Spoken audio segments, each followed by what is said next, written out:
আজকে আমরা যারা এখানে এসেছি আমরা ভাগ্যবান। এই মাহফিলে 3টা নিয়ত করে যারা বসবে আল্লাহ তাদেরকে জীবনের তামাম গুনাহ মাফ করে বাড়ি নেবে। কয়টা নিয়ত? এক, আজকের থেকে জীবনে কোনোদিন আর নামাজ ছাড়ব না। 2 নাম্বার, আজকের পরের থেকে আল্লাহ রসুলের জিন্দিগি ছাড়া কোনো জিন্দিগি আমরা মডেল বানাবো না। 3 নাম্বার, আজকের ওয়াজ শোনার পর প্রত্যেকটি নসিহত আমার জীবনে মৌতের আগ পর্যন্ত আমল করব, এর ব্যতিক্রম করব। এই 3টা নিয়ত করে যদি আজকের মাহফিলে বসেন, আপনার আমার জীবনে যত অসংখ্য গুনাহ থাক আল্লাহ আপনাদের জিন্দিগির তামাম গুনাহ মাফ করে দেবে। এটা আমার ওয়াদা না, এটা আমার আল্লাহর ওয়াদা। ইল্লা মান তাবা ওয়া আমানা ওয়া আমিলা আমালান সালিহা ফাউলাইকা ইউবাদদিলুল্লাহু সাইয়্যাতিহিম হাসানাত ওয়া কানা আল্লাহু গফুরুর রহিমা। জোরে বলেন আল্লাহু আকবার। আমার আল্লাহ রাব্বুল আলামিন বলেন ইল্লা মান তাবা, অতঃপর যারা তোমরা তওবা করবে। আমরা এতদিন নামাজ পড়ি নাই, আমরা খাস দিলে তওবা করলাম, আল্লাহ গো আমাদের গুনাহ মাফ করে দাও, বাকি জীবন নামাজ পড়ব তৌফিক করে দাও। এই নিয়ত করে যারা খালেস দিলে তওবা করবে ওয়া আমানা, এরপরে আমরা নামাজ পড়তে থাকব, নতুন করে ঈমান আনবে। আল্লাহর হাবিব বলেন যারা এরকম তওবা করার পর নতুন করে ঈমান আনবে, আতাইবুনা মিনাল জাম্মি কামাল্লা জাম্বালাহু, ওদের তওবা আল্লাহ পাক এত সুন্দর করে কবুল করে নেবে।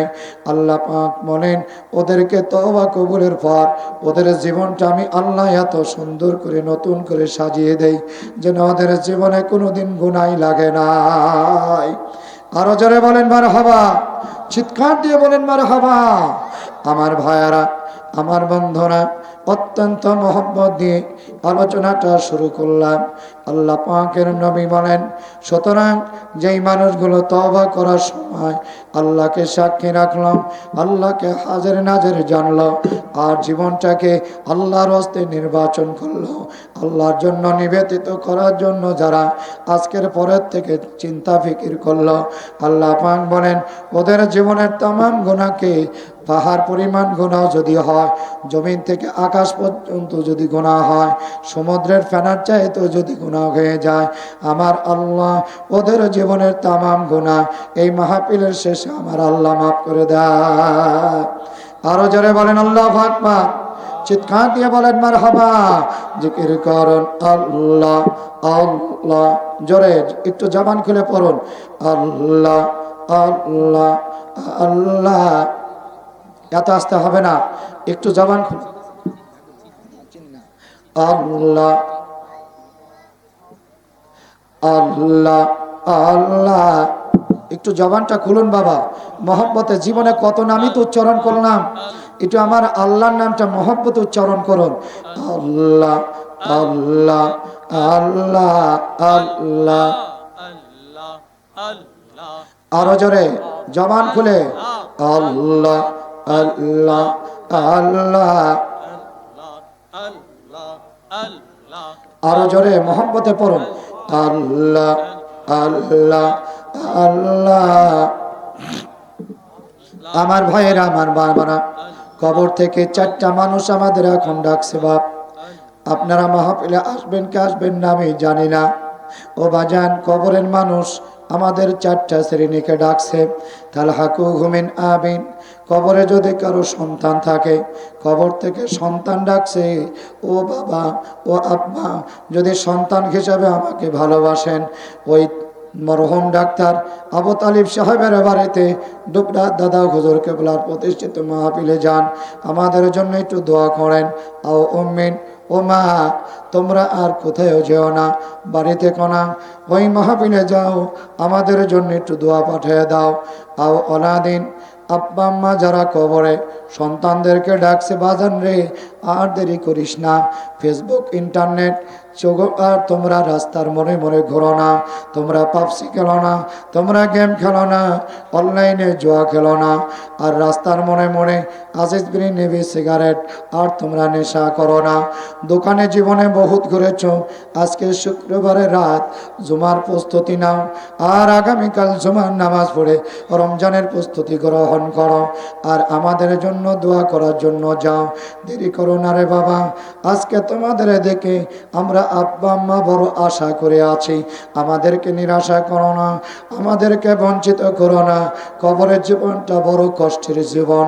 ওরে বাজান যাও যাও, তাড়াতাড়ি যাও, ওই ডাক্তার মরহম আবু তালিম সাহেবের বাড়ির মাহফিলে যাও, আল্লাহর ওলিদের রুহানি তাওয়াজ্জু পেয়ে যাবা।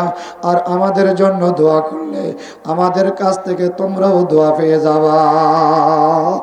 আও সাদিকিল্লাহ, দুনিয়ার সব বন্ধুরা আজকে ডাকছে, বন্ধুরে জীবনটা বাজে রেখেছিলাম, তোমাদের পিছনে দল করেছিলাম, বন্ধুর যদি প্রতিদান দিতে চাও আর দেরি করো না, মাহফিলের মধ্যে যাও, আমাদের জন্য একটু দোয়া পাঠায়া দাও।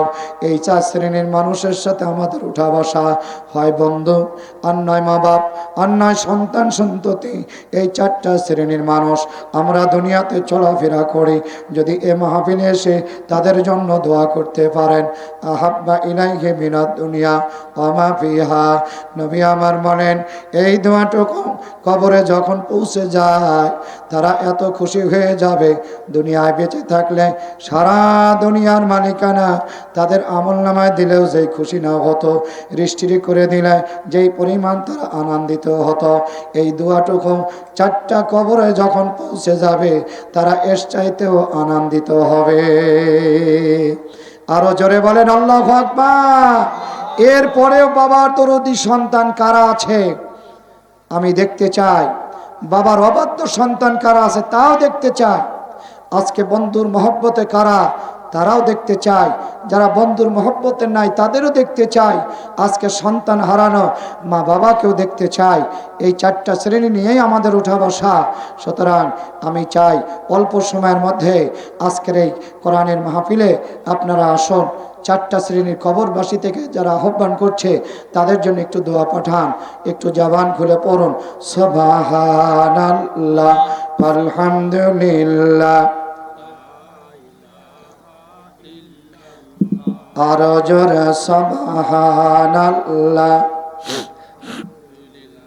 আরো জোরে সুবহানাল্লাহ আলহামদুলিল্লাহ। একটু জবান খুলে পড়ুন বাবা, আপনাদের তো আর কণ্ঠস্বর বসা নাই, বসা আছে তো মহব্বতে পড়েন, সুবহানাল্লাহ আলহামদুলিল্লাহ। আরো জোরে সুবহানাল্লাহ। মাশাআল্লাহ, আসতেছে লোকজন, আসতেছে। যাদের কলিজার মধ্যে সামান্য মহব্বত আছে আল্লাহর কোরআনের, তারা থাকতে পারবে না বিশ্বাস। এই জন্য জবান খুলে পড়ুন, সুবহানাল্লাহ আলহামদুলিল্লাহ। মনে আরেকটু দেখো পাতলা হয় কিনা, ভালো হয়েছে, আরেকটু করুন। আরো জোরে সুবহানাল্লাহ আলহামদুলিল্লাহ। থাক থাক। আরো জোরে সুবহানাল্লাহ।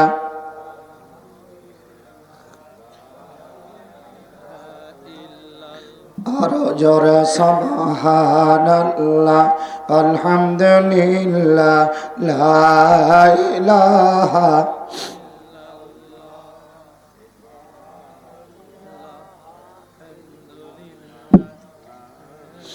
আমার ভাইরা, আমার বাবারা, আজকের এই মাহফিল সবাই আসতে পারবে না। ঈদের দিনই কোলাকুলি করে মানুষ, সবাইকে বলে না দোস্ত আজকে যাইও। যার সাথে আত্মার সম্পর্ক খুব বেশি ওদের কোলাকুলি করে আর ছাড়ে না। শোনো, যত কাজ থাক আজকে কিন্তু আমার বাড়িতে তুমি যাবা, এরকম কিছু দাওয়াত হয় কি হয় না? হয় না?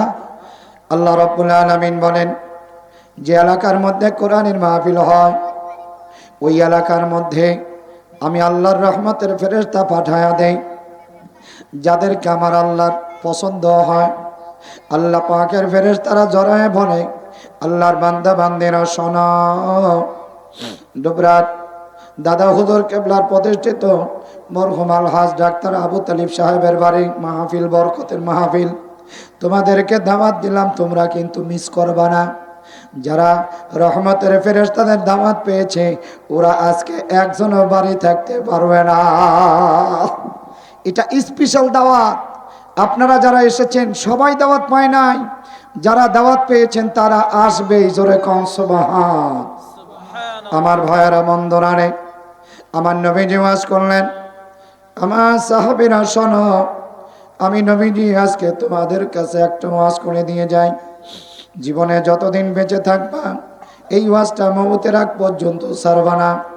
যদি আমলটা করতে পারো আল্লাহ পাক তোমাদের গুনাহ মাফ করে দিবে, আল্লাহ তোমাদের ইজ্জত সম্মান বাড়িয়ে দিবে, আর আমার আল্লাহ তোমাদেরকে জান্নাতের ছবি দেখায়া দুনিয়া থেকে ডাক দিবে।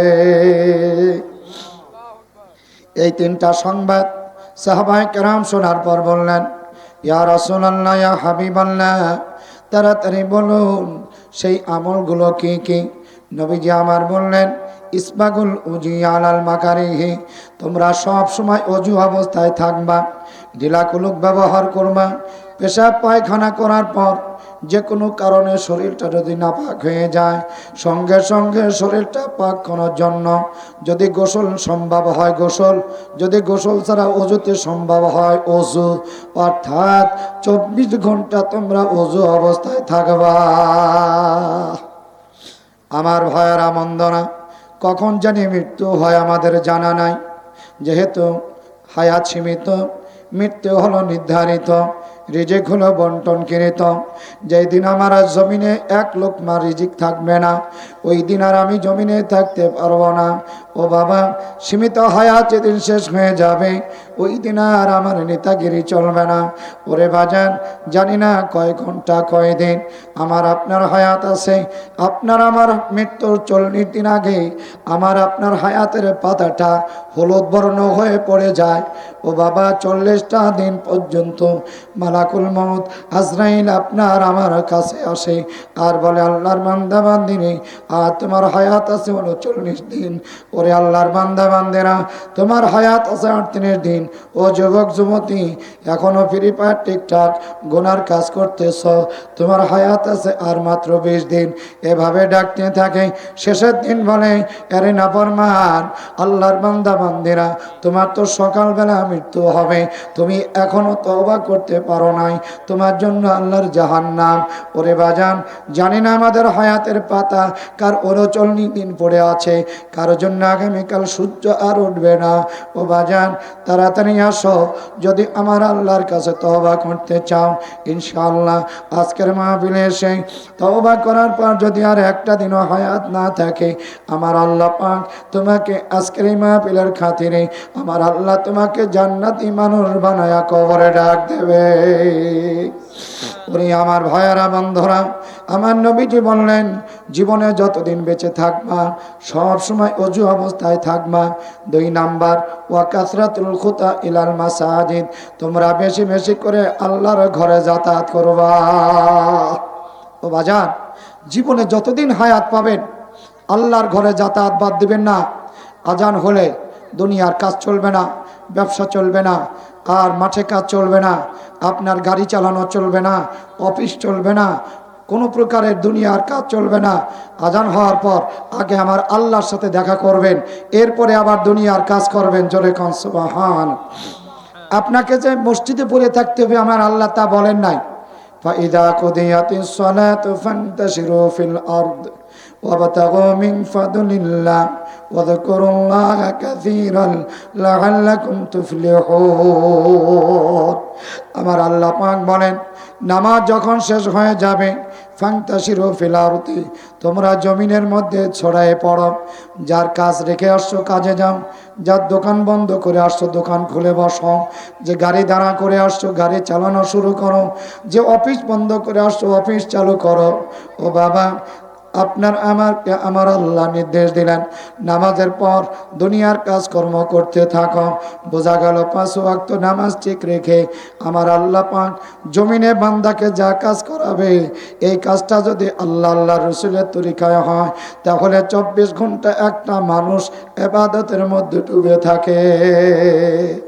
আরো জোরে বলেন। আল্লাহ বলেন অযকুরুল্লাহ, জমিনে পড়ার পরে আমি আল্লাহ স্মরণ করো। সুবহানাল্লাহ। মাঠে যখন কাজ করবেন আলটা ঠিক রাখবেন, কোদাল দিয়ে কাটতে কাটতে কারো জমিনের ভিতরে আলটা নেবেন না। অযকুরুল্লাহ, আল্লাহ বলে মাঠে কাজ করার সময় আমারে স্মরণ করো, অফিস করার সময় আমারে স্মরণ করো, ব্যবসা করার সময় ওজনে কম দিও না, আমারে স্মরণ করো। ঠিক কিনা? আরো জোরে বলেন। আল্লাহ বলে অযকুরুল্লাহ, জমিনে যখন সরে যাবা তখন আবার আমাকে স্মরণ করো। জোরে কোন সুবহানাল্লাহ। কাসীরাল, আমাকে বেশি বেশি করে স্মরণ করো। খবরদার, আমার স্মরণ যেন তোমাদের অন্তর থেকে কখনো বাদ না পড়ে। মাঠে থাকো, অফিসে থাকো, চাকরিতে থাকো, আল্লাহর ঘরে থাকো, যেখানেই থাকো, আমার স্মরণটা যেন তোমাদের কলিজার মধ্যে থাকে। জোরে কান আল্লাহু আকবার। বাজান, যদি আল্লাহ স্মরণ কারো কলিজায় থাকে, ওই মানুষটা কি পাপ করতে পারবে? আরো জোরে কান পারবে?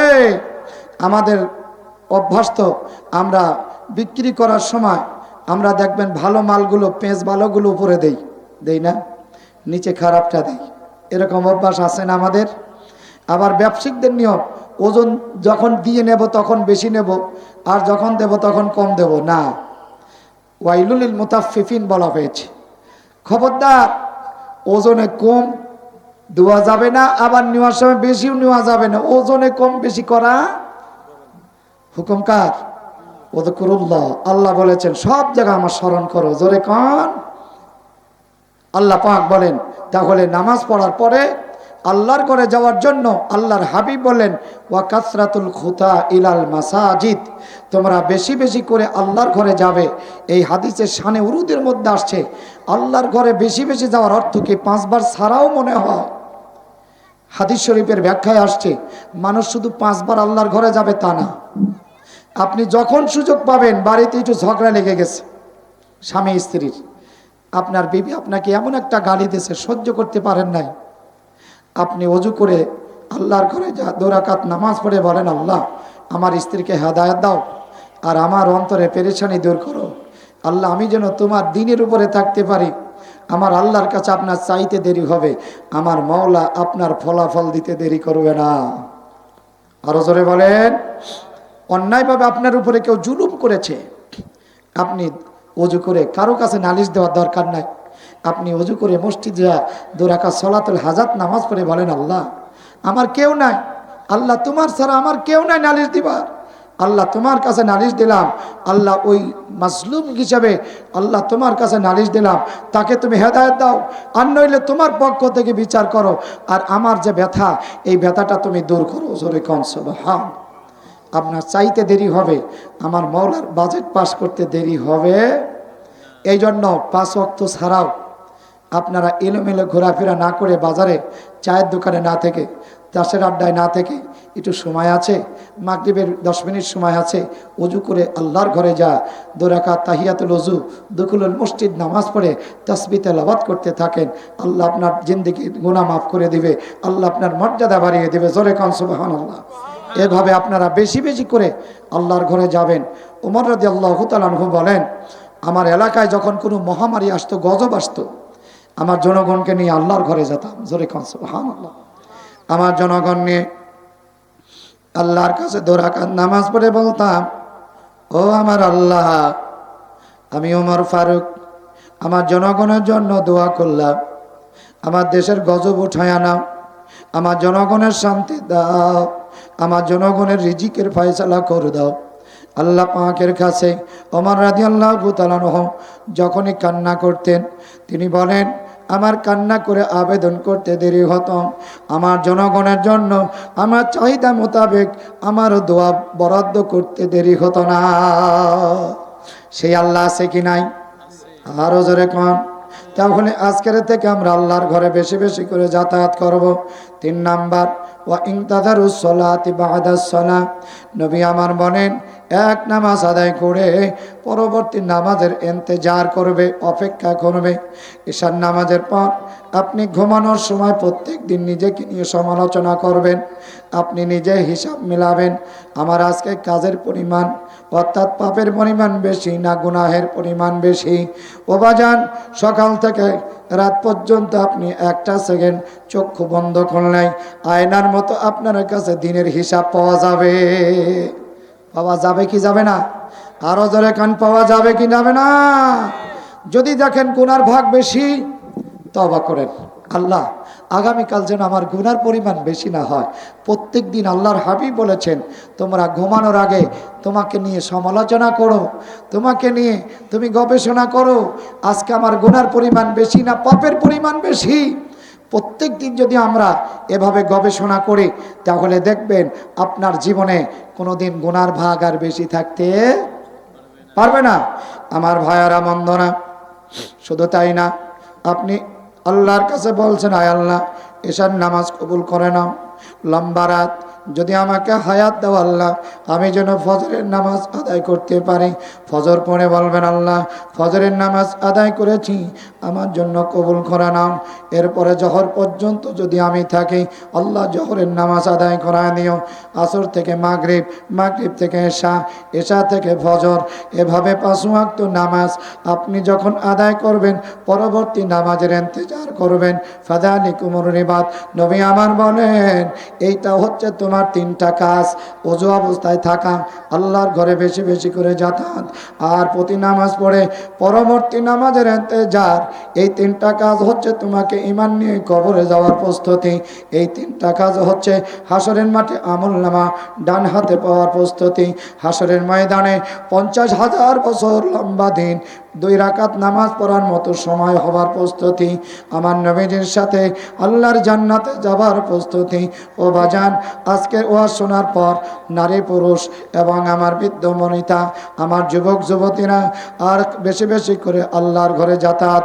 এইটা নারীদের ব্যাখ্যাও হলো, আল্লাহর ঘরে যখন আজান হবে, আপনি সঙ্গে সঙ্গে নামাজের মুসল্লায় আপনি চলে যাবেন, কাজ বন্ধ করবেন, আপনার পতরের কাজ বন্ধ, গৃহিণীর কাম বন্ধ, আপনি নামাজ পড়বেন। তাহলে আপনিও আল্লাহর ঘরে বেশি বেশি করে যাতায়াতের অন্তর্ভুক্ত হয়ে যাবেন। আমার বাবারা, আমার খালারা, আমার যুবক বন্ধুরা, আমার মা খালারা, আমার বাবাজিরা, ভাইয়ারা, আজকে এই 3টা কাজ মওতের আগ পর্যন্ত যদি করতে পারেন, আল্লাহর কসম করে বললাম, একটি মানুষ আল্লাহর জাহান্নামে যাবেন না, যাবেন না ইনশাআল্লাহ। আল্লাহ পাক আমাদের জান্নাতের ছবি দেখাইয়া দুনিয়া থেকে ডাক দিবে। এই 3টা কাজ করবেন যারা, রাজি আছেন যারা, দুখানা হাত তুলে দেখান তারা। জোরে বলেন মারহাবা, আরো জোরে মারহাবা, জোরে সরে বলেন নারায়ে তাকবীর, আরো জোরে নারায়ে তাকবীর। সিলসিলায়ে ফুরফুরা শরীফ, ডোবরা দরবার শরীফ, ডোবরা পীর সাহেব কেবলা, ডোবরা দাদা হুজুরের প্রতিষ্ঠিত ইসালে সওয়াব মাহফিল, চর বহরপুর মরহুম ডাক্তার আলহাজ আবু তালিব মোল্লার বাড়ির ইসালে সওয়াব মাহফিল।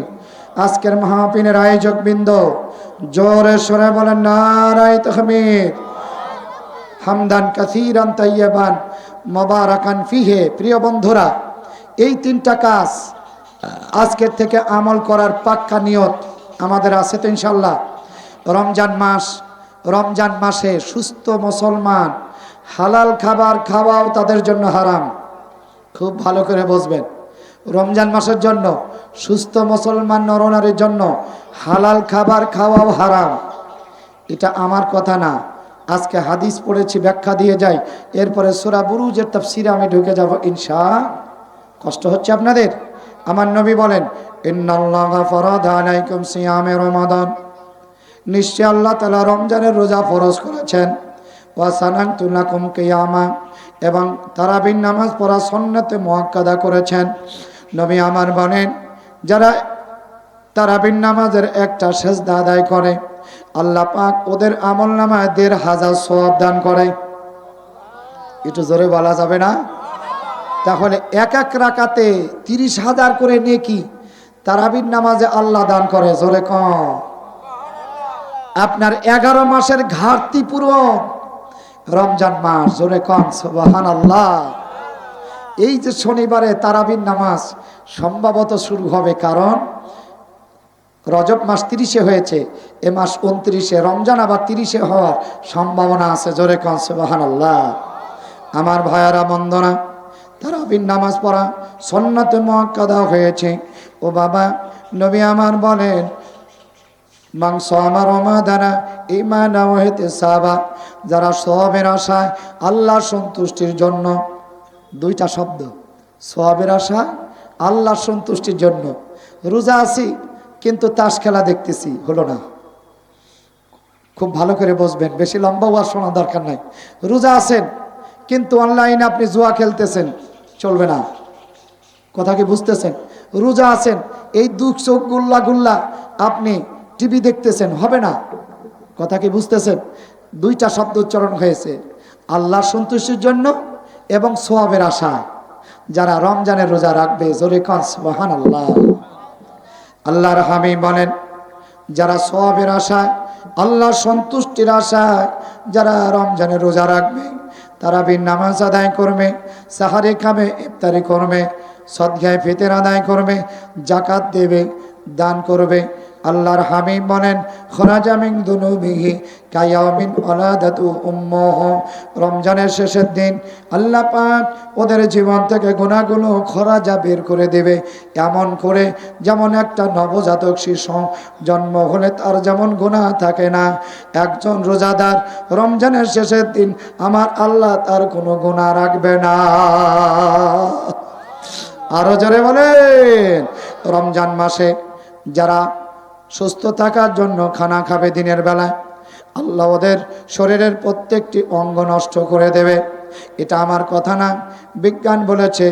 বিজ্ঞানের দৃষ্টিতে মেরাজ এবং বিজ্ঞানের দৃষ্টিতে রোজা, তারা গবেষণা করে মনে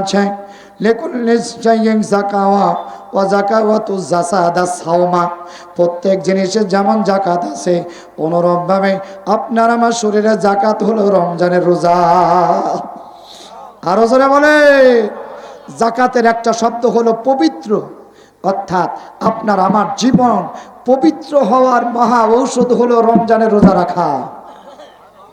শুধু তাই না, চিকিৎসা শাস্ত্রে লেখা হয়েছে, মানুষের কিডনি যে ছাকনিটা আছে, এই ছাকনিটা 11 মাস খাদ্য নালীতে খাবার যাওয়া জমা হয়, জ্যাম হয়ে যায়।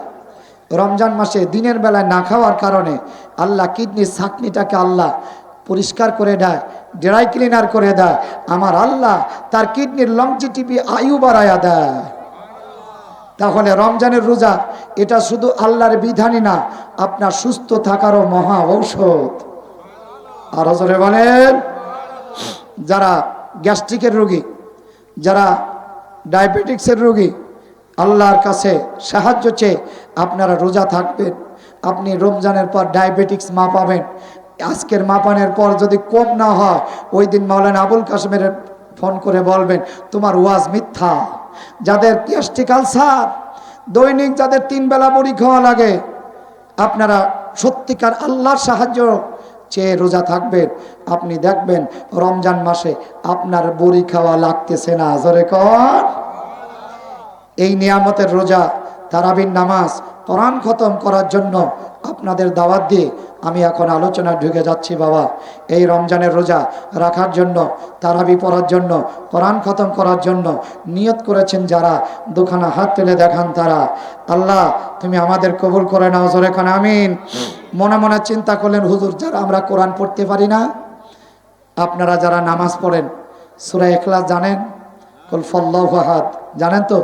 তিরমিজি শরীফের মধ্যে আসছে, যারা এই সূরাটা 3 বার তেলাওয়াত করে আল্লাহ তাদের 1 খতম কোরআন শরীফ পড়ার সওয়াব দান করে।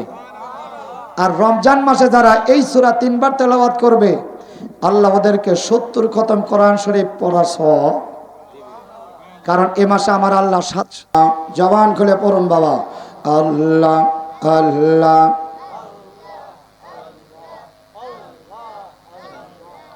আর জোরে আল্লাহ আল্লাহ।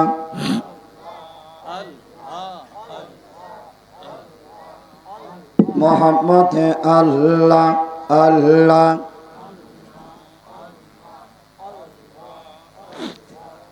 আমার ভাইয়েরা বন্ধনারে, রমজানুল মুবারকে আল্লাহ পাক যা দেবে 70 গুণ বরকত দেবে, 700 গুণ পর্যন্ত।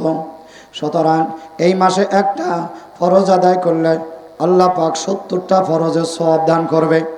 রমজান মাসে একটা নফল আদায় করলে আল্লাহ ফরজের সমান সওয়াব দান করবে। সুতরাং রমজানের রোজা তারাবি কোরআন খতম করার জন্য পাক্কা নিয়ত ইনশাআল্লাহ। এখন যদি কোরআনের একটু আলোচনা করি, আপনারা শুনবেন তো ইনশাআল্লাহ? হাত তুলে বলেন শুনবেন তো ইনশাআল্লাহ? কোরআনের আয়াত প্রতিটি অক্ষরে আল্লাহ আপনাদের কলিজার মধ্যে আল্লাহ ইমানি নূর মানকুশ করে দেবে। জোরে কান আল্লাহু আকবার। সুতরাং মিস্টার শয়তানকে আমরা দূর করে দেব। সকলেই পড়ুন, আউযু বিল্লাহি মিনাশ শাইতানির রাজিম, বিসমিল্লাহির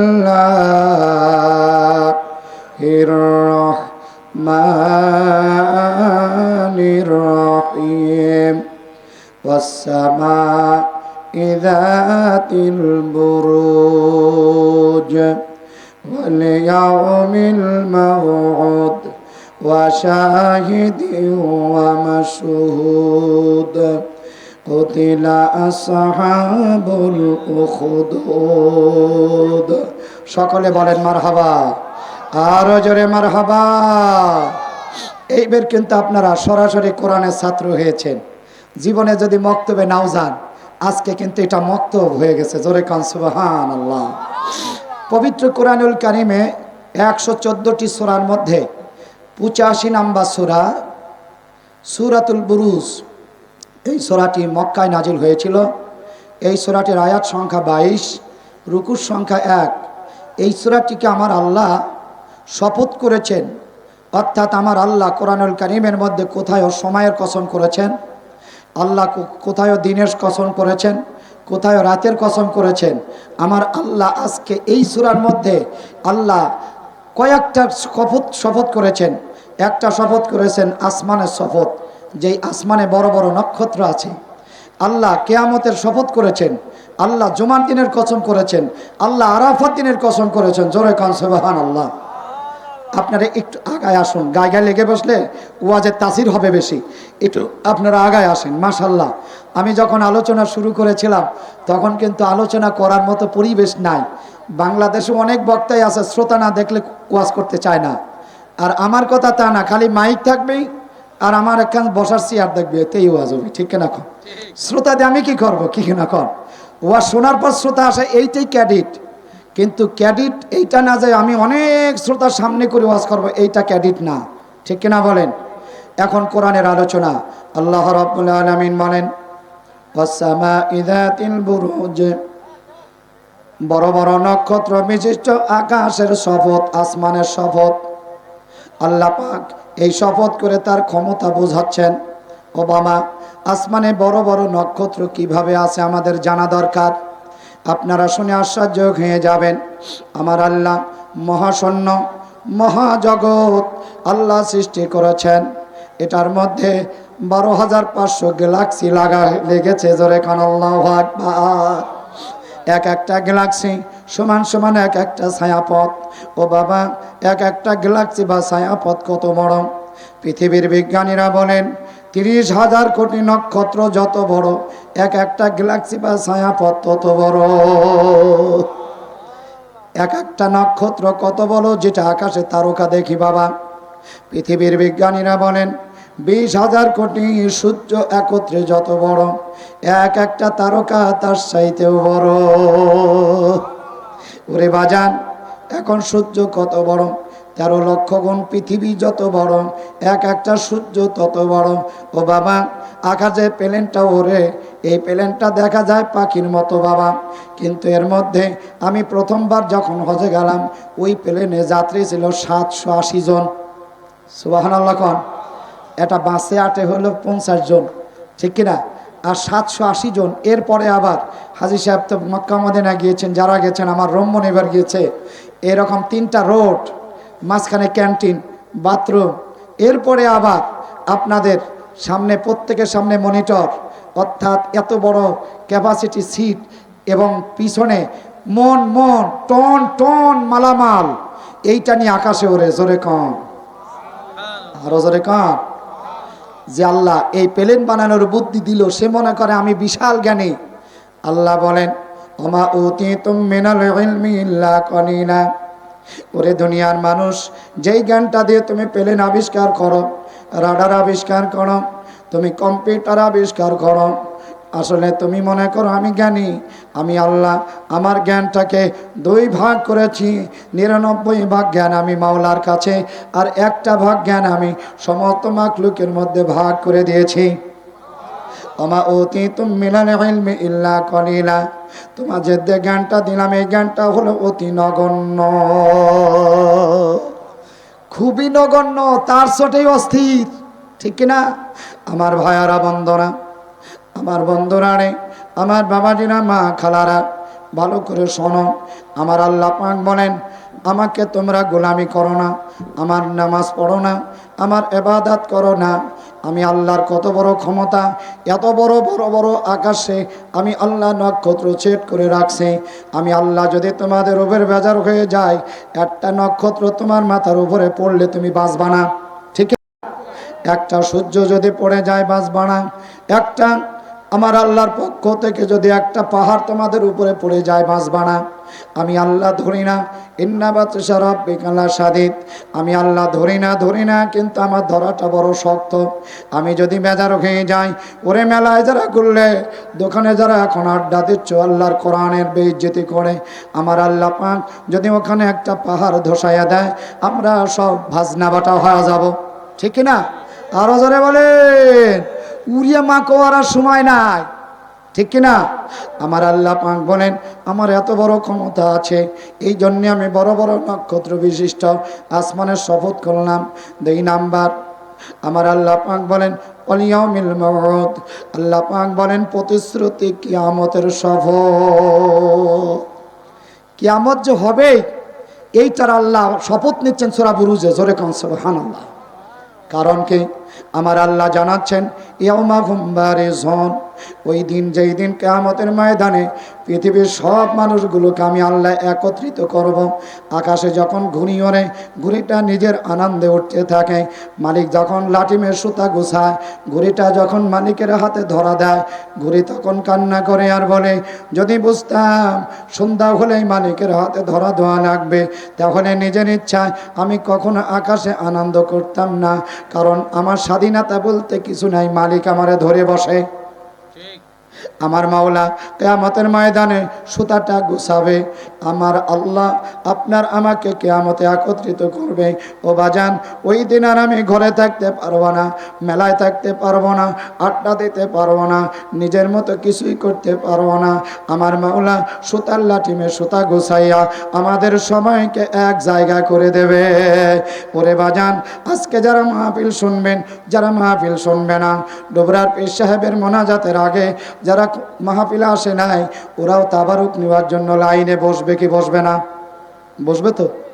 আবার এমন ইমানদারও আছে, তাবারুক ডান হাত নিয়ে বাম হাতে রেখে কই দেও আল্লাহর কি ভাই নেই, এরকম ইমানদারও থাকতে পারে, ঠিক কিনা কন? তবে মাশাআল্লাহ চরবহরপুর অঞ্চলে নাই, কারণ এই এলাকায় ওলিদের আবাদ করা এলাকা। তবে যদি এরকম থাকো, খবরদার, তুমি কখনো 2 প্যাকেট নিবা না, কারণ ওটা আর একজনের হক, ঠিক কিনা?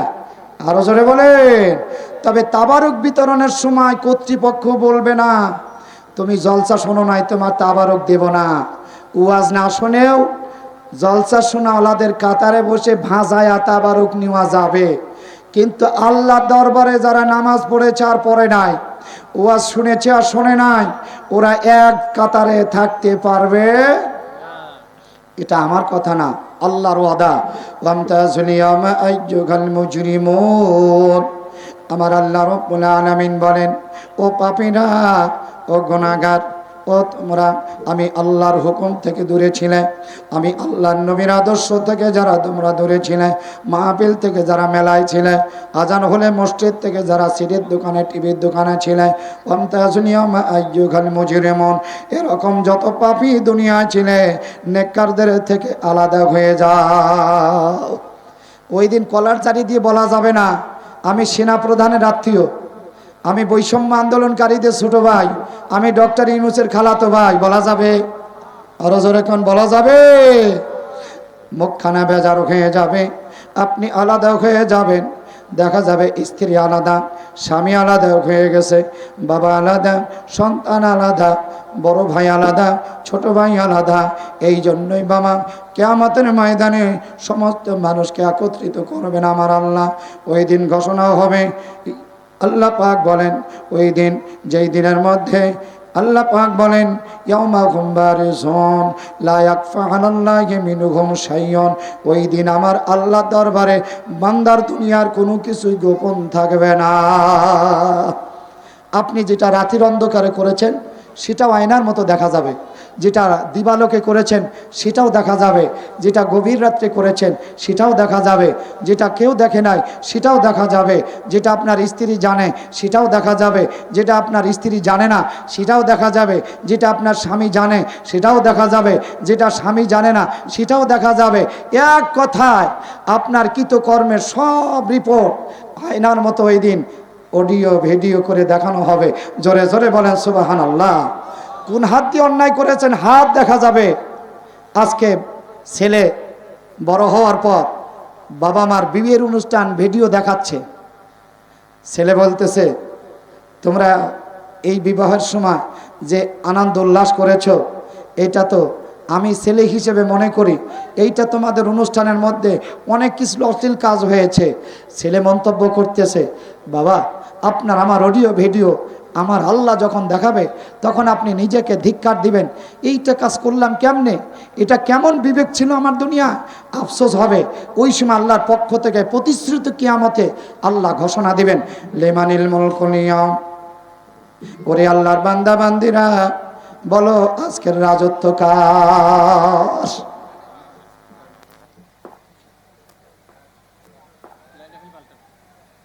জিকির করুন আল্লাহ আল্লাহ আল্লাহ। আমার আল্লাহর পক্ষ থেকে ঘোষণা হবে লিমানিল মুলকুল ইয়াউম। আল্লাহর বান্দা বান্দিরা দুনিয়াতে তোমার মন যা চেয়েছে তাই করেছ। বক্তা বারে বারে ডাক দিল, মাওলানা আবুল কাসেম বারবার ডাক দিল মেলা থেকে আসো, তুমি আসো নাই গাদ্দারি করেছ। ইমাম সাহেব ডাক দিল চলো যাই মসজিদে যাই, আপনি সিডি দেখেছেন টিভি দেখেছেন গাদ্দারি করেছেন। ওরে আল্লাহর বান্দা বান্দিরা ও আমার মা খালারা তোমাদেরকে স্বামী নামাজ পড়তে বলেছে তুমি গাদ্দারি করেছ। তোমার সন্তান আলেম মানুষ বলেছে মা বেপর্দায় চলো না, তুমি কথা শোনো নাই। আমার আল্লাহ পাক বলেন নফসে আম্মারা তোমাকে যা বলেছে তাই করেছ। ওরে আল্লাহর বান্দা বান্দিরা বলে দাও আজকের রাজত্ব কার? আমার আল্লাহ যখন এই ঘোষণাটা দেবে সমস্ত হাসরের ময়দান প্রতিশ্রুতি কিয়ামত সমস্ত মানুষ নিস্তব্ধ হয়ে যাবে, একটা কথা কারো জবান দিয়ে আসবে না। আমার আল্লাহর পক্ষ থেকে ঘোষণা হবে লিল্লাহিল ওয়াহিদিল কাহ্হার। আজকের রাজত্ব একমাত্র আল্লাহর, যেই আল্লাহর রাজত্বে কারো ভাগ নাই। আমার আল্লাহ বলেন ওই প্রতিশ্রুতি কিয়ামতে আলিয়ামা তুজা কুল্লু নাফসিন বিমা কাসাবাত লা যুলমাল ইয়াউম ইন্নাল্লাহা সারিউল হিসাব। জোরে বলেন আল্লাহু আকবার। আমার আল্লাহ পাক বলেন আলিয়াউমা তুজা কুল্লু নাফসিন বিমা কাসাবাত।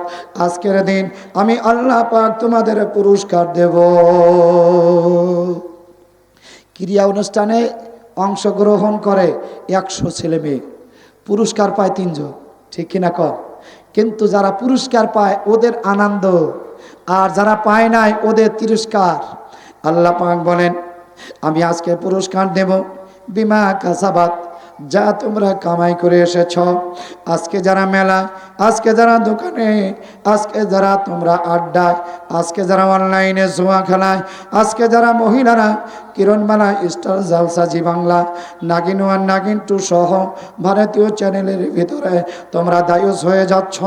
ওই দিন আমার আল্লাহ পাকের পক্ষ থেকে পুরস্কার যখন আসবে, কেউ পাবে জান্নাতের পুরস্কার, কেউ পাবে জাহান্নামের পুরস্কার। ও আমার বাবারা, আমার ভাইয়ারা, আল্লাহ বললেন বিমা কাসাবাত, যা কামাই করেছ লা যুলমাল ইয়াউম, আমি আল্লাহ কারো প্রতি আজকে জুলুম করব না। বাজান, দুনিয়ার খাদমদারিরা মুখের দিক তাকা তাকা গোস্ত দেয়, ঠিক কিনা? বাসি বাসি গোস্ত দেয়, নেতার কোয়ালিটি দেখে খাদমদারি করে। এরকম খাদমদারির ঘটনা কিন্তু খারাপ হয়ে যাবে। তাকসিম যেটা তাকসিম, এই জন্য আপনারা যারা খাদমদার আপনারা কিন্তু এদিকে খেয়াল করবেন। আমি দুইটা জায়গা দুনিয়াতে খুব আফসোস করি। একটা হলো আমার দেশে, একটু মিলায় নেবেন আমার কথাটা ঠিক আছে কিনা, যারা কবর খনন করে খুব ভালো কাজ, ঠিক না? যারা কবর কাটে খুব সওয়াবের কাজ, কিন্তু কবর কাটা অধিকাংশ মানুষ বিড়ি সিগারেট খায়, নামাজ পড়ে না, ঠিক কিনা? আরো জোরে কর। মাশাল্লাহ দুই একজন আছে ভালো, তবে অধিকাংশ কবর যারা কাটে, আমার একটা দিলের তামান্না যে ওরা যখন কবর কাটতে যায় ওদের ভেতরে তো একটা অনুশোচনা আসার দরকার যে কবর খুঁড়তেছে, আমরাও তো এই কবরেই যাব। আর এই কবর খনন করতে করতে ওদেরকে তো বুজুর্গ হয়ে যাওয়ার কথা, ঠিক কিনা? যারা আপনারা কবর খনন করেন বেজার হবেন না, আমি আপনাদের বলছি আপনারা অনেক সওয়াবের কাজ করেন। আপনারা কবর খনন করার আগে বা পরে বিড়ি সিগারেট খাবেন না, নামাজ ছাড়বেন না, কারণ আল্লাহ আপনাদের দ্বারা অনেক বড় একটা নেকের কাজ করা। জোরে কোন আল্লাহু আকবার। আর একটা জায়গা আমাদের সমস্যা, ইবাদত কবুলের জন্য দুইটা শর্ত, একটা হলো হালাল কামাই, আর একটা হলো ইমানদার লোকের হাতের রান্না। এটা শুধু আমার বিবি না, বাবুর্চিরাও। জোরে কোন সুবহানাল্লাহ। আমাদের দেশে যত বাবুর্চি, অধিকাংশ বাবুর্চি বিড়ি টানে আর রান্না করে, ঠিক কিনা? আরো জোরে কর। পেশাব করে পানি নেয় না, ওযু নাই, গোসল নাই। আমরা হুজুররা এগের হাতের তা খাচ্ছি আর ওয়াজ করতেছি, আমার নিজের কলবিতে মরিয়ে শেষ হয়ে গেছে, ঠিক কিনা কর? আরো জোরে বলে। আমি বলবো আমার দেশে যারা বাবুর্চি আছেন ভাই, আমি আপনাদের বলবো আপনারা অনেক ভালো কাজ করেন, আপনারা একটু নামাজ পড়বেন, আপনারা ঢিলাকুলুক ব্যবহার করবেন, আপনারা পবিত্র রান্না করে আমাদের একটু খাওয়াবেন, আমরাও লাভবান হব, আপনারাও অনেক নেকি পাবেন। জোরে খান আল্লাহু আকবার। আরো জোরে বলেন আল্লাহু আকবার। আমার ভাইয়ারা বান্ধরা, আল্লাহ পাক বলেন আমি কারো প্রতি জুলুম করব না। বন্ধুরা আমার, ভাইয়ারা আমার, সাহাবায়ে কেরাম আল্লাহ নবীর কণ্ঠে কোরআনের ব্যাখ্যাটা শুনলেন। আমার নবীজির দরবারে সাহাবায়ে কেরাম বললেন, ইয়া রাসূলুল্লাহ, ইয়া হাবিবাল্লাহ, প্রতিশ্রুত কিয়ামত ওই ময়দানটা কতদিন লম্বা হবে? আমার নবীজি বললেন, কিয়ামতের ময়দানটা 50,000 বছর লম্বা হবে। কত বছর? ওরে বাজান, আমাদের বাংলাদেশের বছরের মতো না। বাংলাদেশে দুই ধরনের বছর, স্বাভাবিক বছর 12 মাস, জেলখানার বছর 9 মাস। কয় মাস? 9 মাস। শুক্র শনি বাদ দেয়, ছুটি ছাটা বাদ দেয়, এই জন্য জেলখানার বছর হলো 9 মাস।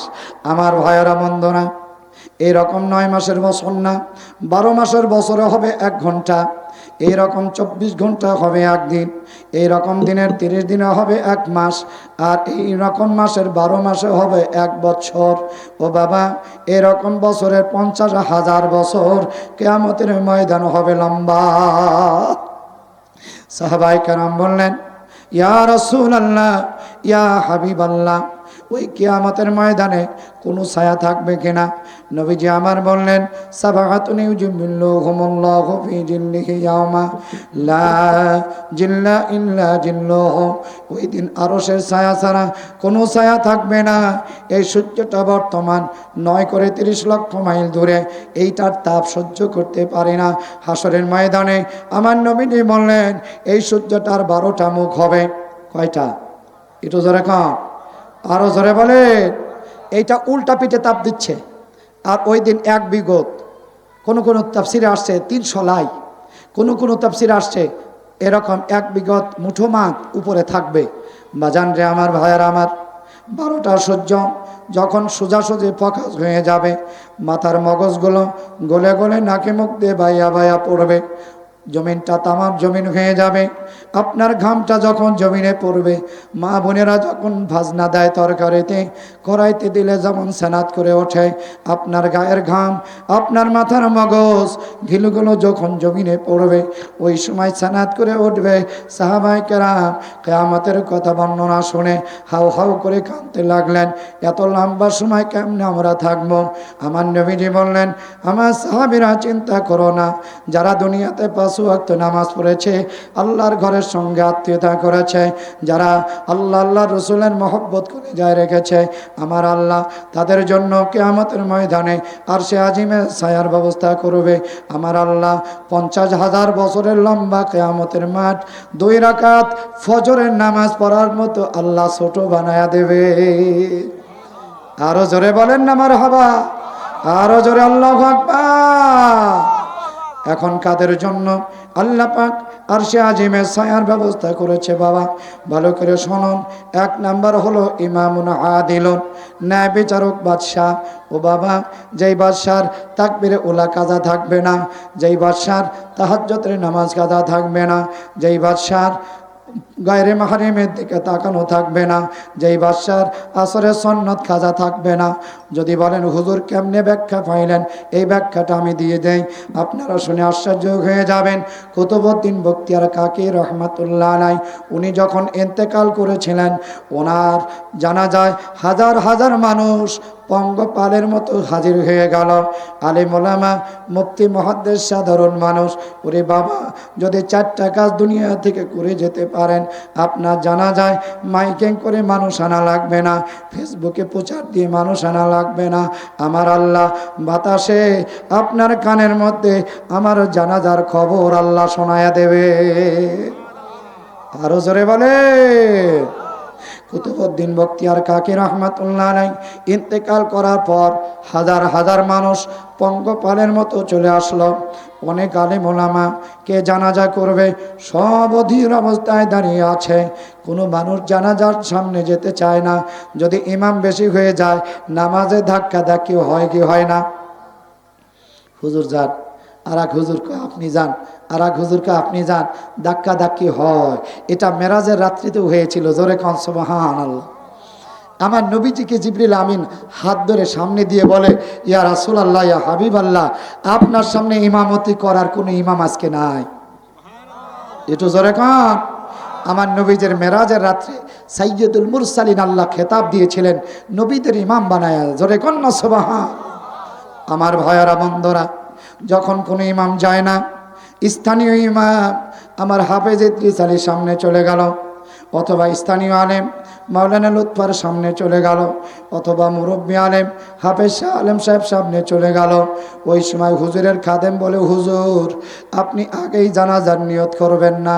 আমি হুজুরের পাশে ছিলাম, উনি ইন্তেকালের আগে বলেছেন, বাবারে আমার যে জানাজা করবে তার মধ্যে 4টা গুণ থাকা লাগবে। কয়টা? একটু জোরে বলেন। হুজুর একটু অপেক্ষা করেন, 4টে গুণ আপনার মধ্যে থাকলে আমার আপত্তি নাই, তবে আমার পীর মুর্শিদের ওসিয়তটা আমার পালন করা লাগবে। ইমাম সাহেব মনে করছে হয়তো পাগড়ি লাগবে, পাগড়িতে আমার বাধাই আছে। ইমাম সাহেব মনে করছে হয়তো লম্বা জামা লাগবে, লম্বা জামা তো আছেই। ইমাম সাহেব মনে করছে হয়তো কেরাত সহি হওয়া লাগবে, ওটাও তো আমার আছে। হয়তো বলবে যে ওজুর আগে মেসাক করা লাগবে, মেসাক তো আমার পকেটেই আছে। বলতেছে বলো তাড়াতাড়ি কি 4টা শর্ত। বলতে লাগলো, আমার পীর মুর্শিদ বলেছেন 4টা গুণ যদি ভ্যানওয়ালার মধ্যে থাকে, ভ্যানওয়ালা আমার জানাজার নামাজ পড়াবে। মুদিখানার দোকানদার, তার মধ্যে 4টা স্বভাব থাকলে সে পড়াবে। যদি কোনো অফিসার তার মধ্যে থাকে পড়াবে। দেশের প্রেসিডেন্ট যদিও হয়, তার মধ্যে যদি এই গুণ থাকে সে পড়াবে।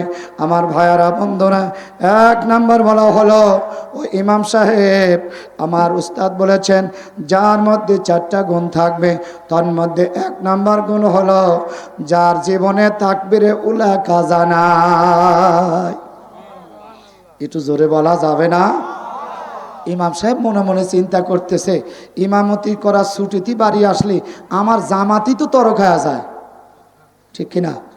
1 নাম্বার শর্ত বাতিল। 2 নাম্বার, যার তাহাজ্জুদের নামাজ কাজা নাই। ইমাম সাহেব মনে মনে চিন্তা করে, তাহাজ্জুদের নামাজই তো বললাম না, তার কাজা কারে কয়? 3 নাম্বার, যার আসরের সুন্নত কাজা নাই।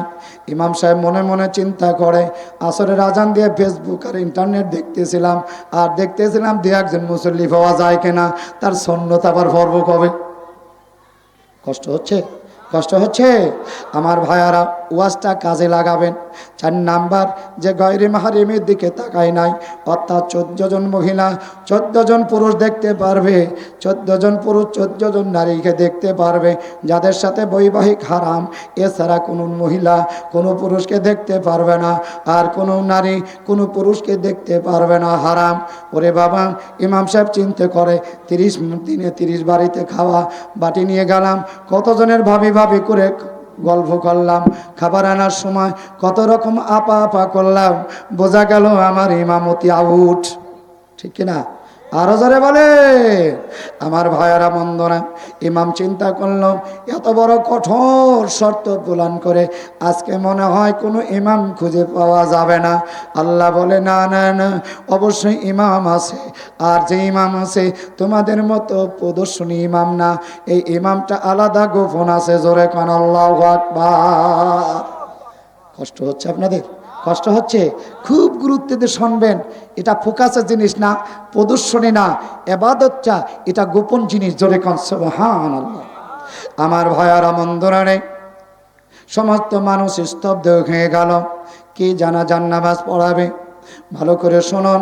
ওরে বাবা, অনেক সময় পরে হাজার হাজার মানুষের এরকম মিলি দিয়ে একটা সাধারণ মানুষ চলে আসলো, যার পোশাকের আভিজাত্য নাই, যেই মানুষটার মধ্যে সাজগোজ কোনো পোশাক নাই, যেই মানুষের মধ্যে নিজেকে বরত্ব কোনো প্রকাশ নাই, সাধারণ মানুষের মতো এই মানুষটি খাজা কুতুবউদ্দিন বখতিয়ার কাকি রহমাতুল্লাহ আলাইহির মাথার বান্ধনটা খুলিয়া কানতে লাগলেন, আল্লাহর ওলি, আপনি 4টা আমল করে পর্দার আড়ালে চলে গেলেন, মাওলার ডাকে সাড়া দিয়ে চলে গেলেন, আর আমার আমলটা আপনি প্রকাশ করে গেলেন। বুঝলাম না, আমার তো এখন কষ্ট হয়, না জানি আমার অন্তরের মধ্যে গর্ব আর রিয়া এসে যায় কি না। আল্লাহর ওলি, আপনি আমার জন্য দোয়া করবেন। বোঝা গেল আল্লাহর ওলিরা যখন দুনিয়া থেকে চলে যায়, আমার আল্লাহ তাদেরকে পাওয়ার বাড়ায়া দেয়। কিতাবের মধ্যে আসছে, হক্কানি ওলিরা দুনিয়া থেকে যাওয়ার পর আল্লাহ তাদের 70 গুণ মর্যাদা বাড়ায়া দেয়। আরো জোরে বলেন আল্লাহু আকবার। একটুখানি জিকির করুন আল্লাহ আল্লাহ, মহব্বতে আল্লাহ আল্লাহ।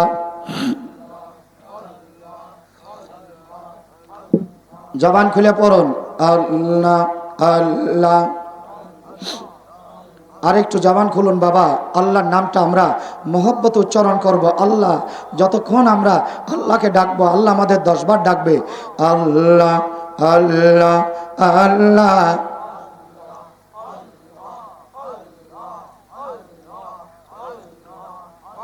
মোহাম্মদ আল্লাহ আল্লাহ আল্লাহ।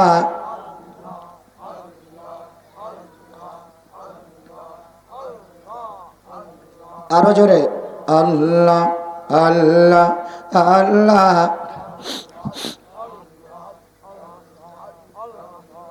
আমার ভাইয়েরা বন্ধুরা, এই সাধারণ মানুষ, যেই লোকটার এখনো পরিচয় হয় নাই, যেই মানুষটার এখনো পরিচয় কেউ জানে নাই, সমস্ত লোককে উদ্দেশ্য করে বলল, আল্লাহর বান্দারা, আল্লাহকে সাক্ষী রেখে বললাম, আমার আল্লাহ আমাকে 4টা আমল করার তৌফিক দিয়েছেন। আমার মধ্যে 4টা আমল আছে। এখন আমার আমলটা থাকার পরও আমি অপেক্ষা করছিলাম, যদি অন্য কারো মধ্যে এই আমলগুলো থাকে আমি প্রকাশ হব না। কারণ আমার আমলটা প্রকাশ হয়ে গেলে আমার ভয় হয় আমার মধ্যে কোনো রিয়া আসে কিনা। আহারে, যারা আল্লাহওয়ালা বুজুর্গ তারা নিজেকে গোপন রাখতে চায়, আর আমরা যারা ইমাম, আমরা যারা বক্তা শুধু ভাইরাল হতে চাই। ঠিক না আমার বন্ধুরা? রে আমার ভাইয়ারা, আপনি জাগতিক ভাইরাল হওয়ার দরকার নাই। আমার মাওলা যদি আপনাকে ভাইরাল করে দেয়, আমার আল্লাহ আপনাকে কোনো কিছু বাদ রাখবে না।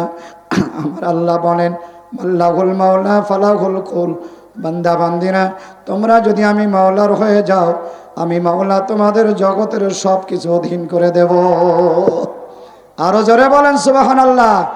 আল্লাহর কাছে কেউ যদি ভাইরাল হয়, ওর আর জগতের কোনো কিছুর অভাব থাকবে না। জোরে কান আল্লাহু আকবার। আমার বন্ধুরা, আমার ভাইয়ারা, আল্লাহর ওলি জানাজার নামাজ পড়ানোর জন্য সাধারণ মানুষটি দাঁড়িয়ে গেল। নামাজের পর সমস্ত লোকগুলো লাইন দিয়ে দাঁড়ালো।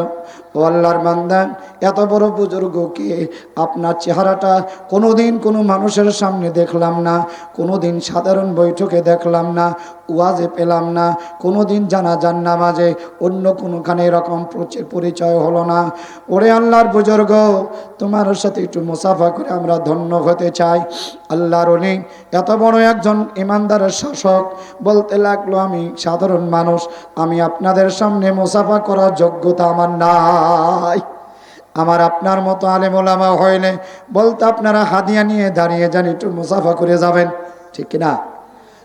আর সে বলতেছে আমার মুসাফা করার যোগ্যতা আমার নাই, আমি আল্লাহর একজন সাধারণ গোলাম। জোরে কোন সুবহানাল্লাহ। লোকেরা ছাড়ে না, ব্যারিকেড দিয়েছে, আপনার সাথে একটু মুসাফা না করে আপনাকে বিদায় দিব না। যখন পেরাপেরি করল, আল্লাহর বান্দা পরিচয় দেয়, আমার অন্য কোনো পরিচয় না, আমি হলাম এই দেশের একজন বাদশাহ, আমার নাম শামসুদ্দিন আলতামাস রহমাতুল্লাহ আলাইহি। ওরে বাজান, আমি বাংলাদেশের জন্য এইরকম একজন শাসক চাই। কোন দলের জন্য হবে জানি না, যেই শাসকের কোনোদিন তাকবীরে উলা কাজা থাকবে না, তাহাজ্জুদের নামাজ কাজা থাকবে না, গায়রে মাহরিমের দিকে তাকানো থাকবে না, এবং আসরের সুন্নাত পর্যন্ত কাজা থাকবে না। এইরকম একজন শাসক যেই দেশের জন্য হবে, ওই শাসককে আমার আল্লাহ আর সে আজিমের নিচে প্রথম চেয়ারখানা দান করবে। 2 নাম্বার ওয়াসাবুন্না শাফি ইবাদাতিল্লাহ। ওরে যুবক যুবতীরা যারা এখনো মাহফিলে আসো নাই, আজান হলে মসজিদে যাও না, ও যুবতীরা যারা কোরআন শরীফ পড়া শেখো নাই, যারা নামাজি হও নাই, যারা আল্লাহর ইবাদতকারিনী হও নাই, আমি তোমাদের বলবো, যেই যুবক যুবতী যৌবনে তারুণ্য থাকার পরেও আল্লাহর ইবাদত করে জীবন কাটায়, জিনা ব্যভিচার থেকে বেঁচে যায়, নিজেদের সতীত্ব রক্ষা করে, হালাল স্ত্রীর জন্য জীবন, হালাল স্বামীর জন্য জীবন যারা উৎসর্গ করতে পারে, আল্লাহর হাবিব বলেন ওই সমস্ত যুবক যুবতীরা দ্বিতীয় সিরিয়ালে ওই আরশে আজিমের নিচে ছায়া পেয়ে যাবে। আরো জোরে বলা যাবে না? আরো জোরে বলেন মারহাবা। জিকির করুন সুবহানাল্লাহ আলহামদুলিল্লাহ। জবান খুলে পড়ুন বাবা। এখনো যারা মাহফিলে আসেন নাই, অডিও ভিডিও হচ্ছে, হাসরের ময়দানে আপনার ভিডিওটা দেখা যাবে। কোরআনের বাহিরে যদি বাঁচতে চাও তাড়াতাড়ি আসো, কোরআনের মাহফিলের ভিতরে তোমার ছবিটা আপাতত করে যাও। জিকির করুন আল্লাহ আল্লাহ।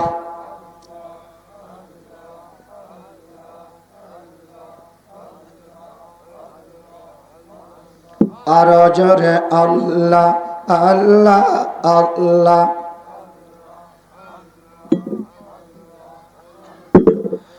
আরো জোরে আল্লাহ আল্লাহ।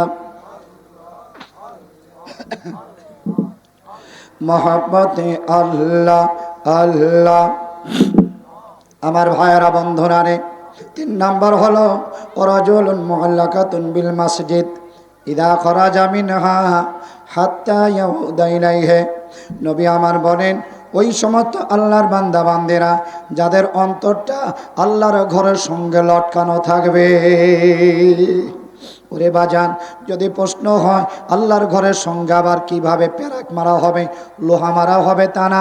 আজান হওয়ার পর আপনার দোকান আর খোলা থাকবে না, মাঠে আর থাকতে পারবেন না, অফিসে থাকতে পারবেন না, মা বোনেরা গৃহিণীর কাজ করতে পারবে না। ওরে বাজান, আজান হওয়ার পর যারা নামাজের জন্য পাগল পারা হয়ে যায়, ওদের অন্তরটা আল্লাহর ঘরের সঙ্গে লটকানো বোঝানো হয়। এই মানুষগুলো আল্লাহর আরশে আজিমের নিচে ছায়া পেয়ে যাবে। ও বাবা, 4 নাম্বার রাজুলুন যাকারাল্লাহ খালিয়ান ফাফাদাত আইনুহু।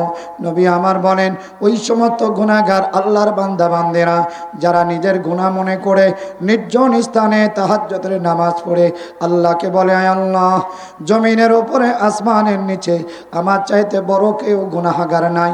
আল্লাহ গো, তুমি আমার গুনাহটাকে মাফ করে দাও। আল্লাহ, তুমি আমাকে মাফ করে দাও, আমাকে ক্ষমা করে দাও, আমার চাইতে বড় গুনাহগার কেউ নাই। এই কথাটা বলে যেই আল্লাহর বান্দা বান্দিরা আল্লাহর কাছে গুনাহ মাপ চায় আর চোখের পানি ফেলে দেয়, আল্লাহ বলে এই চোখের পানি ফেলে তওবা করাদেরকে আমার আল্লাহ আরশে আজিমের নিচে ছায়া দান করবে। 5 নাম্বার, ওয়ারাজুলুন দাআতুহু ইমরাআতুন যাতা হাসাবিন ওয়া জামালিন ফাকালা ইন্নী আখাফুল্লাহ। যেই সম্ভ্রান্ত কোনো নারী কোনো যুবককে ডাক দেয়, ও যুবক, আমি তোমার সাথে মনের খাহিশিয়াত পূরণ করব, আমি তোমার সাথে প্রেম করব, আমি তোমার সাথে জিনা করব, ব্যভিচার করব। এই সময় যদি কোনো যুবক কোনো যুবতীকে বলে ইন্নী আখাফুল্লাহ, আমি আল্লাহকে ভয় করলাম, অথবা কোনো নারী বলে আল্লাহকে ভয় করলাম, এরকম নরনারী যারা আল্লাহকে ভয় করে নির্জন স্থানে একাকী জীবনে গুনাহ থেকে যারা বেঁচে যায়, এরকম নরনারীকে আমার আল্লাহ আরশে আজিমের নিচে ছায়া দান করবে। 6 নাম্বার, ওয়ারাজুলানি তাহাব্বা ফিল্লাহি ইসতামাআ ওয়া তাফাররাকা আলাইহা। নবী আমার বলেন আল্লাহকে পাওয়ার জন্য যারা বন্ধুত্ব করে আর আল্লাহকে পাওয়ার জন্য যারা বন্ধুত্ব ছিন্ন করে, ওরে বাজান, আল্লাহকে পাওয়ার জন্য আমরা আল্লাহকে পাওয়ার জন্যই বন্ধুত্ব করি, ইমানদারদেরকে আল্লাহওয়ালাদেরকে বন্ধু বানাই। ওই বন্ধুটা যখন নামাজ ছেড়ে দেবে, ওই বন্ধু যখন নেশা করবে, আপনি বলবেন ও বন্ধু, তোমার সাথে জিনা করতে পারবো না, ব্যভিচার করতে পারবো না, মাদক খেতে পারবো না, নেবে সিগারেট খেতে পারবো না, আশিস বিড়ি খেতে পারবো না, মদ খেতে পারবো না, আজকের থেকে তোমার সাথে বন্ধুত্ব ছেড়ে দিলাম। এই নিয়ত করে যারা আল্লাহকে যারা বন্ধুত্ব টিকায় রাখার জন্য যারা বন্ধুত্ব ছিন্ন করে দেয়, তারপরে পাপ করে না, এই রকম বন্ধু যারা আল্লাহর জন্য হয়েছিল, আল্লাহর জন্য ছেড়েছিল, এরকম বন্ধুদেরকে আমার আল্লাহ জান্নাতে যাবার আগে আরশে আজিমে ছায়া দেবে। আরো জোরে বলেন। 7 নাম্বার, ওয়ারাজুলুন তাসাদ্দাকা বিসাদাকাতিন ফাআখফাহা হাত্তা তা'লামা শিমালুহু মা ইয়ানফিকু ইয়ামিনুহু। নবী আমার বলেন ওই দানকারী যেই দানটা করে আল্লাহর জন্য, মানুষ দেখানোর জন্য না, ডান হাত দিয়ে আমল ডান হাত দিয়ে দান করে, বাম হাত পর্যন্ত জানে না। কিন্তু আমরা যারা দান করি আমাদের মারহাবা বড়, ঠিক না? এরে আমারটা বড় করে বলিস, আমি বেশি দিচ্ছি, ঠিক কিনা বলেন? আমার নবী বলেন না, উদ্দেশ্য হলো আল্লাহর জন্য। এই জন্য অনেক মাহফিলে আমার কাছে দান করে, হুজুর 5,000 টাকা দিলাম, নাম বলবেন না, এরকম কোয়ালিটির দাতাও প্রায় মাহফিলই পেয়ে যায়। জোরে কোন সুবহানাল্লাহ। ওরে বাজান, হ্যাঁ, আমরা যে প্রতিদ্বন্দ্বী করি এটাও আবার কোরআনের মধ্যে আসছে, ওয়ালা তাআউনু আলাল বিররি ওয়াত তাকওয়া, তোমরা সৎ কাজের জন্য প্রতিযোগিতা করো। হ্যাঁ, যদিও প্রতিযোগিতা হয় কিন্তু অন্তরের উদ্দেশ্য থাকবে আমার আল্লাহর খুশি করা। আমাদের ভেতরে যেন নিয়ত থাকে, আল্লাহ তোমার জন্য দান করলাম, দুনিয়ার কোনো উদ্দেশ্য আমার ভেতরে নাই, তাহলে সমস্যা নাই। এরকম প্রতিযোগিতা হলেও সমস্যা নাই। জোরে কান মারহাবা। ওই কিয়ামত প্রতিশ্রুতি, কিয়ামতের শপথ, আজকের ওয়াজ শোনার পর কিয়ামতের ময়দানটা যদি ভালো হতে হয়, এই 7 শ্রেণীর মধ্যে আমরা যদি অন্তর্ভুক্ত ঢুকি, আমরা নেককার বাদশাহ, আমরা বাদশাহ হতে পারবো না। পরবর্তী 6টা আইটেমে আমরা যেতে পারবো, আল্লাহর ঘরের সাথে আমাদের অন্তর লাগাতে পারবো, আমরা আল্লাহর হস্তে বন্ধুত্ব বানাতে পারবো, আল্লাহর উদ্দেশ্যে আমরা জিনা থেকে বেঁচে থাকতে পারবো, আল্লাহর উদ্দেশ্যে আমরা নির্জনে বসে বসে গুনাহ মাপ চাইতে পারবো, আমরা যুবক যুবতীরা আল্লাহর ইবাদত করতে পারবো, আল্লাহর উদ্দেশ্যে দান করতে পারবো। এই 6 কোয়ালিটি সহ আল্লাহর কোরআনের আলোচনা শোনার জন্য, এই কিয়ামতের ময়দানে জীবনটা দামি করার জন্য আজকের থেকে এই আইটেমগুলোর মধ্যে জীবনকে অন্তর্ভুক্ত করতে রাজি আছেন যারা, দুখানা হাত তুলে দেখান তারা। জোরে বলেন আল্লাহু আকবার, আর জোরে বলেন মারহাবা, চিৎকার দিয়ে বলেন আল্লাহু আকবার। 3য় নাম্বার আয়াতের তাফসীর। কোরআনের আলোচনা শুনতে কষ্ট হচ্ছে? আমার আল্লাহ পাক বলেন ওয়া শাহিদি ওয়া মাশহুদ। আমার আল্লাহ পাক বলেন ওয়া শাহিদি, জুমার দিনের শপথ যেটা প্রতি সপ্তাহে ঘুরে আসে। ওরে বাজান, আমার আপনার জীবনে এমন মানুষ এখন দেখা হয়ে যেতে পারে যাদের জীবনে জুমার নামাজ এখন আদায় হয় নাই।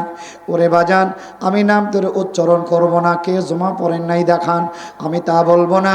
ওরে যুবক, এখনো যারা জুমার নামাজ আদায় করো নাই, আগামীকাল জুমার দিন, আল্লাহ পাক বলেন জুমার দিনের শপথ, যেই জুমাটা প্রতি শুক্রবার প্রতি সপ্তাহে ঘুরে আসে, ওরে বাবা, এই জুমার দিনে আমার আল্লাহ মুসলমানদেরকে ইমানের রেজিস্ট্রেশন করে। কারা ইমানদার তাদের একটা রেস্টনের তালিকা হয় জুমার দিন। জোরে কন সুবহানাল্লাহ। আমার আল্লাহ প্রতি সপ্তাহের আমলনামা আল্লাহর কাছে জমা করে তাদের জন্য আমার আল্লাহ তাদের মহা ঔষধ হিসাবে আল্লাহ নেককারের খাতারে তাদের ওই জমা করা আমলটা আল্লাহ বরাদ্দ করে দেয়। জোরে কন সুবহানাল্লাহ। জুমার নামাজ না পড়া পর্যন্ত আপনি ইমানদার আমার আল্লাহর রেজিস্ট্রেশনের খাতায় যায় না। সুতরাং আল্লাহ পাক বলেন প্রতি সপ্তাহে যে জুমা আসে, এই জুমার দিনের কসম আমি করলাম। জোরে কন সুবহানাল্লাহ। এই ওয়াজ শোনার পরে আপনারা যারা জুমার নামাজ আদায় করেন নাই, আল্লাহ রস্তে সূরা বুরুজের এই তাফসীর শোনার পর আপনার জীবন থেকে যেন জুমার নামাজ ছুটিয়ে না যায়, অবশ্যই আপনারা আজকে পালন করবেন। কারণ কি, জুমাটা হচ্ছে ঈদের মতো। জোরে কন সুবহানাল্লাহ। হজের মতো। যারা আপনারা হজ করেন নাই, জুমার দিনে আপনারা প্রতি জুমায় আপনারা ইমানদার মুসলমান হজ আদায় করতে পারবেন। জোরে কন। আমার নবীজি সাহাবায়ে কেরামের সামনে ওয়াজ করলেন, ও আমার সাহাবীরা শোনো, মান হাজ্জা ফাজারা কবরি বাদা মাউতি কানা কামান জারানি ফি হায়াতি। তোমরা যারা আমি নবীজির ইন্তেকালের পর যারা তোমরা হজ আদায় করবে, অতঃপর আমি নবীজির কবরটা রওজা মোবারক জিয়ারত করবে, কানা কামান জারানি ফি হায়াতি, তোমরা যেন আমি নবীজির সঙ্গে জিন্দা অবস্থায় মোলাকাত করে নিলে। আরে জোরে বলেন না। ওয়াজাবাত লাহু শাফাআতি, আর আমি নবীজি যাদের সঙ্গে মোলাকাত করে নিলাম, মুসাফা করে নিলাম, ওদের সুপারিশ করা আমি নবীজির জন্য ওয়াজিব হয়ে যায়। গরিব শ্রেণীর সাহাবীরা আফসোস করে বললেন, ইয়া রাসূলুল্লাহ, ইয়া হাবিবাল্লাহ, আমরা যারা গরিব, আমরা বিদায় হজের পর যার যার দেশে ফিরে যাব, আমরা তো আপনার এই হাদিসের আমল করতে পারবো না, মক্কা মদিনায় আসতে পারবো না, আমাদের সাওয়ারি থাকবে না, অর্থ থাকবে না। গরিব শ্রেণীর সাহাবা চোখ দিয়ে পানি ফেলতে লাগলেন। আমার নবীজি বললেন, আমার গরিব শ্রেণীর সাহাবীরা শোনো, যারা গরিব ইমানদার ওদের জন্য প্রতি মাসে কমপক্ষে 4 বার হজ আদায় করার ব্যবস্থা থাকবে। 7 সপ্তাহ আগে তার মাস হয় না, হয় নাকি? ইংরেজি মাস যেমন 28, কোনো বছর নেপোলিয়ানে বছর আসলে 29 হয়, তবে ইংরেজি মাস 28 হয়, কিন্তু আরবি মাস 29 আর 30 ছাড়া হয় না। জোরে কন, আরো জোরে বলেন সুবহানাল্লাহ। আমার ভাইয়ারা বন্দনা, আমার নবীজি বললেন, আল জুমআতু হজ্জুল মাসাকিন, প্রত্যেক জুমার দিন মিসকিনদের জন্য হজের দিন। আর একটু জোরে বলেন। জুমার দিনে যারা তাদের স্থানীয় মসজিদে বাড়ির থেকে জুমার নামাজ পড়তে যাবে, আল্লাহর হাবিব বলেন বাড়ির থেকে তার স্থানীয় মসজিদে হাঁটার যে রাস্তা, এই রাস্তাটা স্বাভাবিক রাস্তা থাকবে না। বাংলাদেশ থেকে মক্কা মদিনায় যাবার মতো আল্লাহ দামি রাস্তা বানায় দেবে। আপনি জুমার দিনে যে পোশাকটা পরবেন, এই পোশাকটা সাধারণ পোশাক হবে না। নবী আমার বলেন প্রত্যেক জুমার দিনের পোশাকটা হবে হাজিদের এহরামের কাপড়ের মতো দামি পোশাক। ও মা খালারা, আপনি আপনার স্বামীর পোশাকটা আগায় দেবেন, আপনার ছেলেটার পাঞ্জাবি পরায় দেবেন, আপনার ছেলেটার টুপি পরায় দেবেন, আপনার ছেলেটার মসজিদে যাওয়ার জন্য উদ্বুদ্ধ করবেন। নারীরা বাড়ির থেকে স্বামীর পোশাক, ছেলের পোশাক যারা আগায় দেবে, নারীরাও বাড়ি থেকে তারা ওই জুমার দিনের সওয়াব, জুমার দিনের জুমার নামাজের বরকত নারীরাও পেয়ে যাবে। আরো জোরে বলেন। সুতরাং খালারা, তোমাদেরকে বলবো, জুমার দিন তোমার স্বামীকে, তোমার সন্তানকে, তোমার ভাইকে তুমি মসজিদে যাওয়ার উদ্বুদ্ধ করবা। এটাও তোমার আল্লাহ জুমার নামাজের বরকত আল্লাহ তোমার আমল নামায় দিয়ে দেবে। জোরে কাম। আপনারা যারা এখানে বসে আছেন, উট সওয়াব দান করেছেন কোনোদিন? আমি প্রথম যখন হজে গেলাম মনে মনে চিন্তা করলাম, দেখি 7 বাগিতে একটা উট কিনা যায় কিনা। উটের দাম শুনে দেখি যে বাংলাদেশে হাজিরা এই টাকা নিয়ে তো হজেই আসে না, শেষ দম্পা করলাম পরে আর কি। আমার বন্ধুরা, যে কথা বলছিলাম, জুমার দিনে যারা সবার আগে যাবে মসজিদের মেইন দরজায়, খাতা কলম নিয়ে ফেরেশতারা বসে থাকবে, জোরে কন, আরো জোরে। আগামীকাল কিন্তু সেই সুযোগ, আগামীকাল সেই জমা। এই জমার দিন মেইন দরজা ফেরেশতারা খাতা কলম নিয়ে বসে থাকবে। সর্বপ্রথম যেই মানুষটা মসজিদে গমন করবে, আল্লাহর ফেরেশতারা তার আমলনামায় একটা উট সদকা করার সওয়াব লিখে দেবে। আরো জোরে বলেন। দ্বিতীয় যেই ব্যক্তি যাবে, আল্লাহ তার আমলনামে একটা নদুস একটা উত্তম চেহারা, খুব স্বাস্থ্যবান একটা গরু আল্লাহর রাস্তায় সদকা করার সওয়াব দান করে দেবে। তৃতীয় ব্যক্তির আমলনামায় একটা ছাগল, চতুর্থ ব্যক্তির আমলনামায় একটা মোরগ, পঞ্চম ব্যক্তির আমলনামায় একটা ডিম হলেও তো কমপক্ষে এখন 15 টাকার কাছাকাছি, ঠিক কিনা বলেন? দেশি হলে 15 টাকার বেশি। আমার বন্ধুরা, আমার ভাইয়েরা, তাহলে জুমার দিন এই 5টা কোয়ালিটিতে দান পাওয়া যায়, সওয়াব পাওয়া যায়, সদকা করার নিয়ামত পাওয়া যায়। আমাদের স্বভাব সবার পরে যাব, সবার আগে আসব। আমার নবীজির কাছে জিজ্ঞাসা করা হলো, মুনাফিক কারা? আমার নবীজি একটা উল্লেখ করেছেন, জুমার দিন যারা সবার পরে যায়, সবার আগে আসতে চায়, এদের মধ্যে মুনাফিকের একটা আলামত পাওয়া যায়। জোরে কর নাউজুবিল্লাহ। আশা করা যায় এই ওয়াজ শোনার পরে জুমার দিন মনে হয় কেউ আর পরে যাবেন না, আর নামাজ পড়তে থাকবে, আপনি পার করেও আর আসবেন না। আশা করা যায় আপনারা এই কাজটা করতে পারবেন তো ইনশাল্লাহ। আপনারা স্থিরভাবে জমায় যাবেন, আর এই 5টা পুরস্কার অর্জনের জন্য আপনার পাল্লা থাকবে। আমি আজকে উট সদকা করা সব নেব, এইটা প্রতিযোগিতা আপনার মধ্যে থাকবে, তাহলে আপনি লাভবান হবেন। আল্লাহ পাক বলেন, জুমার দিনের কসম, যেই জুমার দিন প্রতি সপ্তাহে আমি আল্লাহ রেজিস্ট্রেশন করে তার আমলনামা জমা করি। জোরে কন সুবহানাল্লাহ। আমার আল্লাহ পাক বলেন, ওয়ামা শহুদ, আরাফার দিবসের শপথ। এখানে উদ্দেশ্য হলো 2টা। একটা হলো যাদের অর্থ আছে, টাকা পয়সা আছে, আপনারা হজে যাবেন বা হজ আদায় করবেন। অনেকে বলেন টাকা নাই কিন্তু জমি আছে। টাকা নাই, জমি আছে। ভালো করে বুঝুন, এমন জমি আছে 2% বিক্রি করলে হজের টাকা হয়, 1% বিক্রি করলে হজের টাকা হয়। ও বাজান 10% বিক্রি করলে হজের টাকা হয়ে যায়। বাজান রে বুঝুন, আপনাদেরকে বলে যাই, আল্লাহর হামিম বলেন, মাম্মালাকা জাদা ওয়া রাহিলাতান তুবাল্লিগুহু ইলা বাইতিল্লাহিল মুহাররাম ওয়ালামিয়া হুজ্জা ফালা আলাইহি। নবী আমার বলেন, যাদের আমি আল্লাহ মাল দিয়েছি, আর যাদেরকে মক্কা মদিনায় যাওয়ার মতো শক্তি এবং সাওয়ারি দিয়েছি, ওরা যদি হজ আদায় না করে, আর ওরা যদি বাইতুল্লাহ গমন না করে, আমি আল্লাহর হাবিব বললাম, ওই উম্মতগুলো যদি ইহুদি হিসাবে অথবা নাসারা হিসাবে মারা যায়, আমি নবীজির কিছুই আসে যায় না। সুতরাং আপনাদের যাদের মাল আছে, অর্থ আছে, আরাফাত দিবসের শপথ আল্লাহ করেছেন, তোমরা হজ করতে গিয়ে আরাফার ময়দানে একটা ফরজ কাজ তোমরা আদায় করবে। জোরে কন সুবহানাল্লাহ। আর একটা উদ্দেশ্য হলো, এই আরাফার মাঠটাই হবে কিয়ামতের ময়দান। আল্লাহ পাক বলছেন, যে আরাফার শপথ করলাম, ওই আরাফার ময়দানে আমি আল্লাহ তোমাদেরকে একত্রিত করে হিসাব নেব। আমার আল্লাহ 4 নম্বর আয়াতে বলেন, কুতিলা আসহাবুল উখদুদ। আল্লাহ লানত বর্ষণ হলো খননকারীদের। খন্দক যারা খনন করেছিল, বহু ইন্ধন বিশিষ্ট।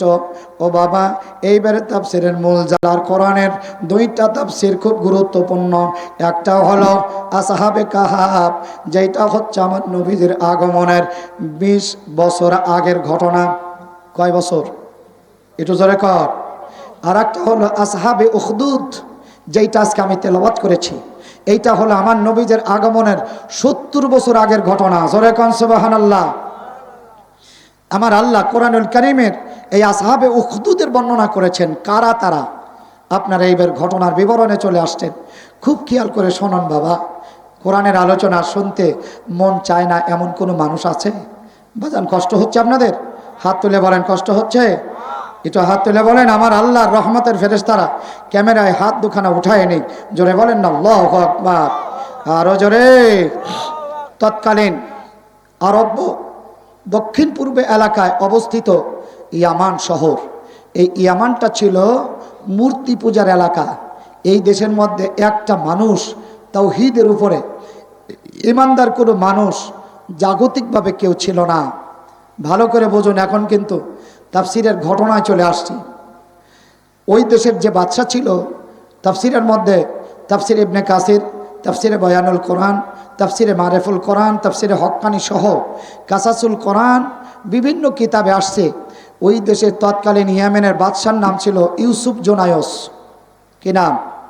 আমি কিন্তু মাঝে মাঝে জিজ্ঞাসা করব, যেহেতু আপনার এখন কোরআনের ছাত্র। বাদশার নাম ছিল ইউসুফ জোনায়স। আর ইয়েমেন শহরের এই ইউসুফ জোনায়সের এলাকায় একটা জাদুকর বাস করত। এই জাদুবিদ্যা দিয়ে ইউসুফ জোনায়স শাসন কার্য পরিচালনা করত। আমাদের বাংলাদেশেও আমরা যদিও বলি গণতন্ত্রের বাংলাদেশ, আসলে ব্যাপারটা সঠিকভাবে চিন্তা করতে গেলে যে সরকারি আসে তারা প্রশাসন দিয়ে ক্ষমতা দেখায়, ঠিক কিনা কন? তাহলে বোঝা গেল চিন্তা করতে গেলে এটাও সামরিক শাসনের অন্তর্ভুক্ত। গণতন্ত্র হলে গেলে সবারই সমান অধিকারই থাকতো, এ তো তা নাই, ঠিক কিনা বলেন? প্রিয় বন্ধুরা, এই জাদুকর বিদ্ধ হয়ে বলতেছে, বাদশাহ আমার এখন বয়স হয়ে গেছে, কখন জানি দুনিয়া থেকে চলে যায়। আর আপনার এই ইয়েমেন শহরে যদি জাদুবিদ্যা না থাকে, আপনি কিন্তু আপনার এই ক্ষমতা দেখায়া বাদশাহী টিকে রাখতে পারবেন না।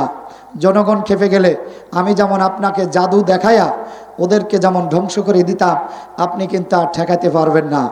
অতএব আপনার কাছে আমার দাবি, এই ইয়ামান শহরের ভিতরে সুন্দর একটা মেধাবী ছেলে, যার স্মৃতিশক্তি ভালো, চেহারা ভালো, দেখতে সুন্দর, এরকম একটা যুবক আমাকে নির্বাচন করে পাঠায়া দেন। আমি তাকে জাদুবিদ্যা শিক্ষা দেব, যাতে আপনার ক্ষমতাটি চিরদিন টিকে থাকে। মানুষ ক্ষমতা পাইলে কেউ ছাড়তে চায় না, ঠিক কিনা বলেন? প্রেসিডেন্ট চিন্তা করলে আমারে ভালো বুদ্ধি দেশে ইয়ামেন শহরের ভেতর থেকে সব চাইতে মেধা সম্পন্ন একটা ছেলে, একটা যুবক জাদুকরের কাছে সফর্দ করলো। তাফসিরের মধ্যে আসছে ওই যুবকটার নাম ছিল আবদুল্লাহ বিন তামুর। যুবকের নাম কি? আবদুল্লাহ বিন তামুর। বাদশার নাম ইউসুফ জোনায়স। বাদশাহ ইউসুফ জোনায়স আবদুল্লাহ বিন তামুর তাকে সংগ্রহ করে বলল, ওরে যুবক, তোমাকে আমি নির্বাচন করেছি, জাদুবিদ্যা লাভ করবা, সচিবালয়ের সবচাইতে বড় চেয়ার তোমার দেব, তুমি আমার সবচাইতে কাছের মানুষ থাকবা, তোমার উচ্চ বেতন দেওয়া হবে, তুমি তাড়াতাড়ি জাদুবিদ্যা আয়ত্ত করবা। জাদুবিদ্যা আয়ত্ত করতে যায়, খুব অল্প দিনের মধ্যে জাদুবিদ্যা আয়ত্ত হয়ে যায়, যেহেতু মেধা আছে ভালো। ওরে বাবা, ওমর রাদিয়াল্লাহু তাআলা আনহু তিনি কালিমা পড়ার আগেও ছিল সেরা, আর কালিমা পড়ার পরেও হয়েছে সেরা। আরো জোরে বলেন।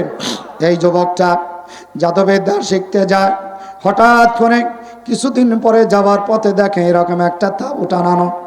এই তাঁবুর ভেতরে একটা আওয়াজ আসে, আল্লাহ আল্লাহ আল্লাহ।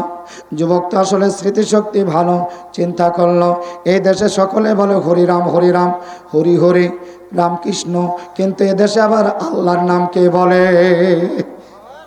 সুবহানাল্লাহ বলা যাবে না?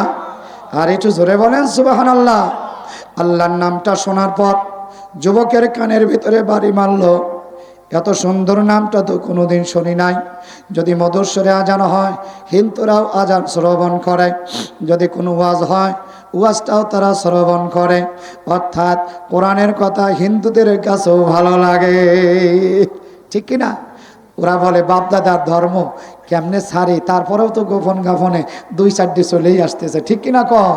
শুধু তাই না, আল্লাহর কোরআন রিসার্চ করে আমার নবীজির জীবনী অন্য অন্য ভাষায় এটা ট্রান্সলেট হওয়ার কারণে পৃথিবীতে বর্তমান বেজাতিরা কোরআন পড়ে, আল্লাহর নবীর জীবনী পড়ে, তারা প্রতিদিন ওয়াইসির রিপোর্ট অনুযায়ী প্রত্যেক দিন এখন 8,500 করে ইহুদি, খ্রিস্টান, হিন্দু, বৌদ্ধ তারা মুসলমান হয়ে যাচ্ছে।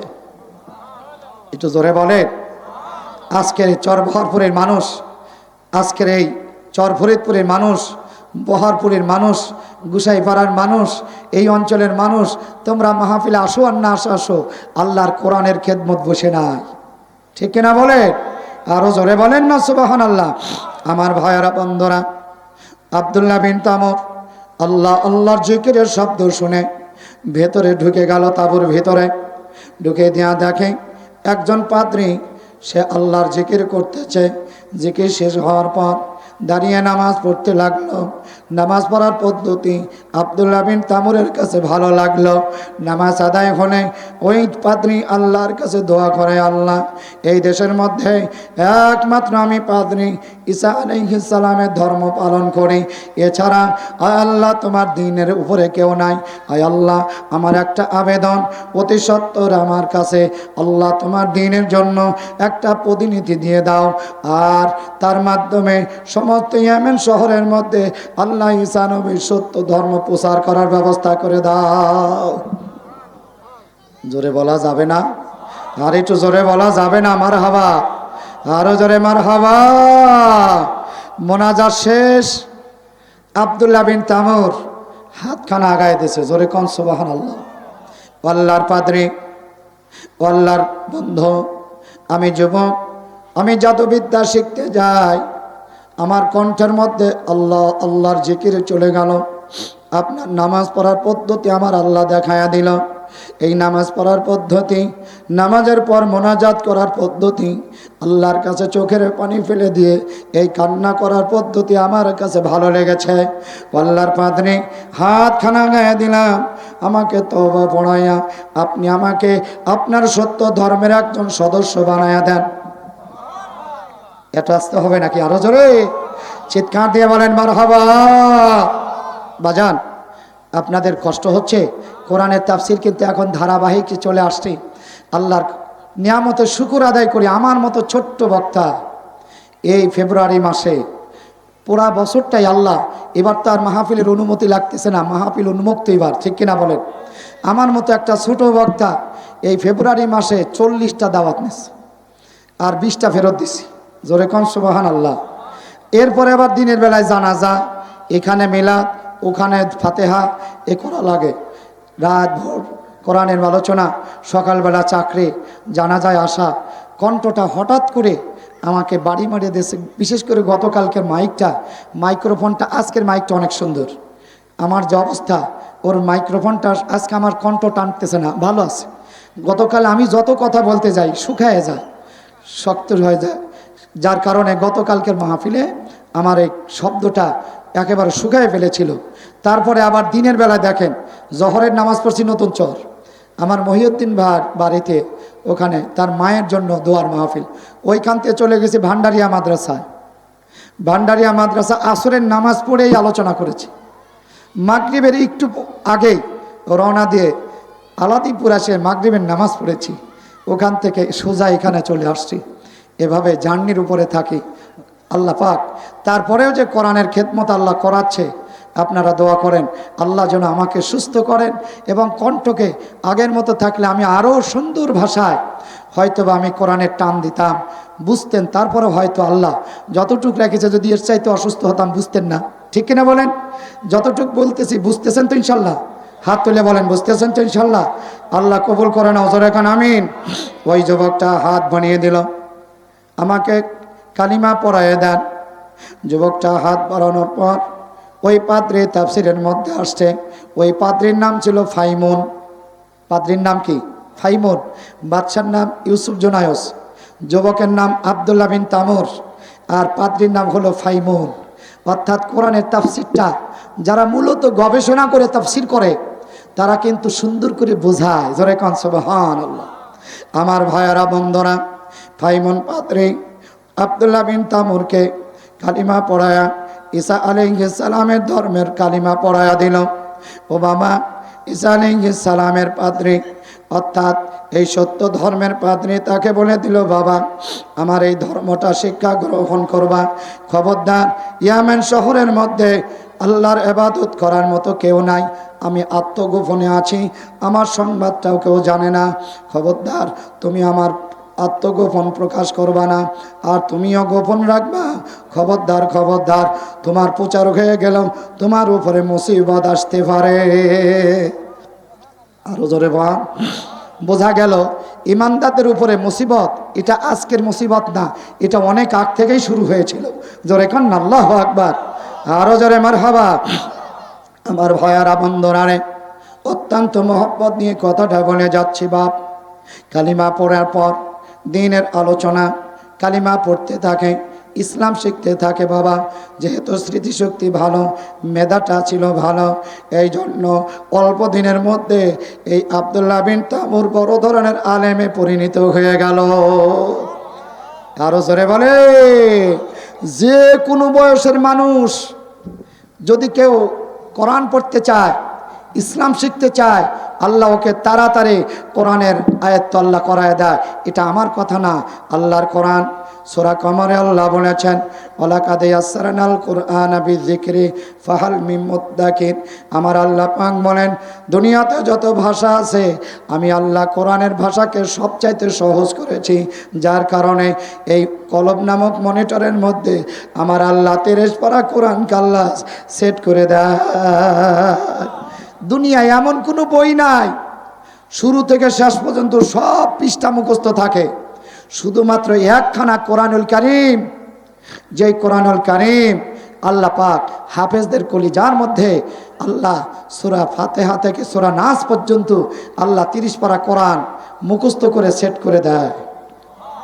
আরো জোরে বলে, এই যে রমজান মাস, এই রমজান মাসে আপনারা যদি কোরআন শিখতে চান, আপনারা যদি নিয়ত করেন আমরা কোরআন শিখব, ইনশাআল্লাহ এই কোরআন নাজিলের মাসে আমার আল্লাহ রাব্বুল আলামিন কোরআনটাকে সহজ করে দিয়েছেন।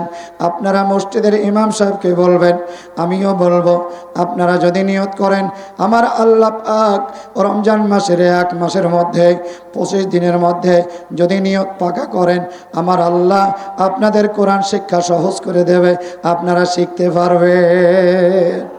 পাক্কা নিয়ত যদি করেন ইনশাআল্লাহ আল্লাহ আপনাদের শিক্ষার মতো তৌফিক করে দেবে, যেহেতু কোরআনের ভাষা আল্লাহ সহজ করেছেন। জোরে কান সুবহানাল্লাহ।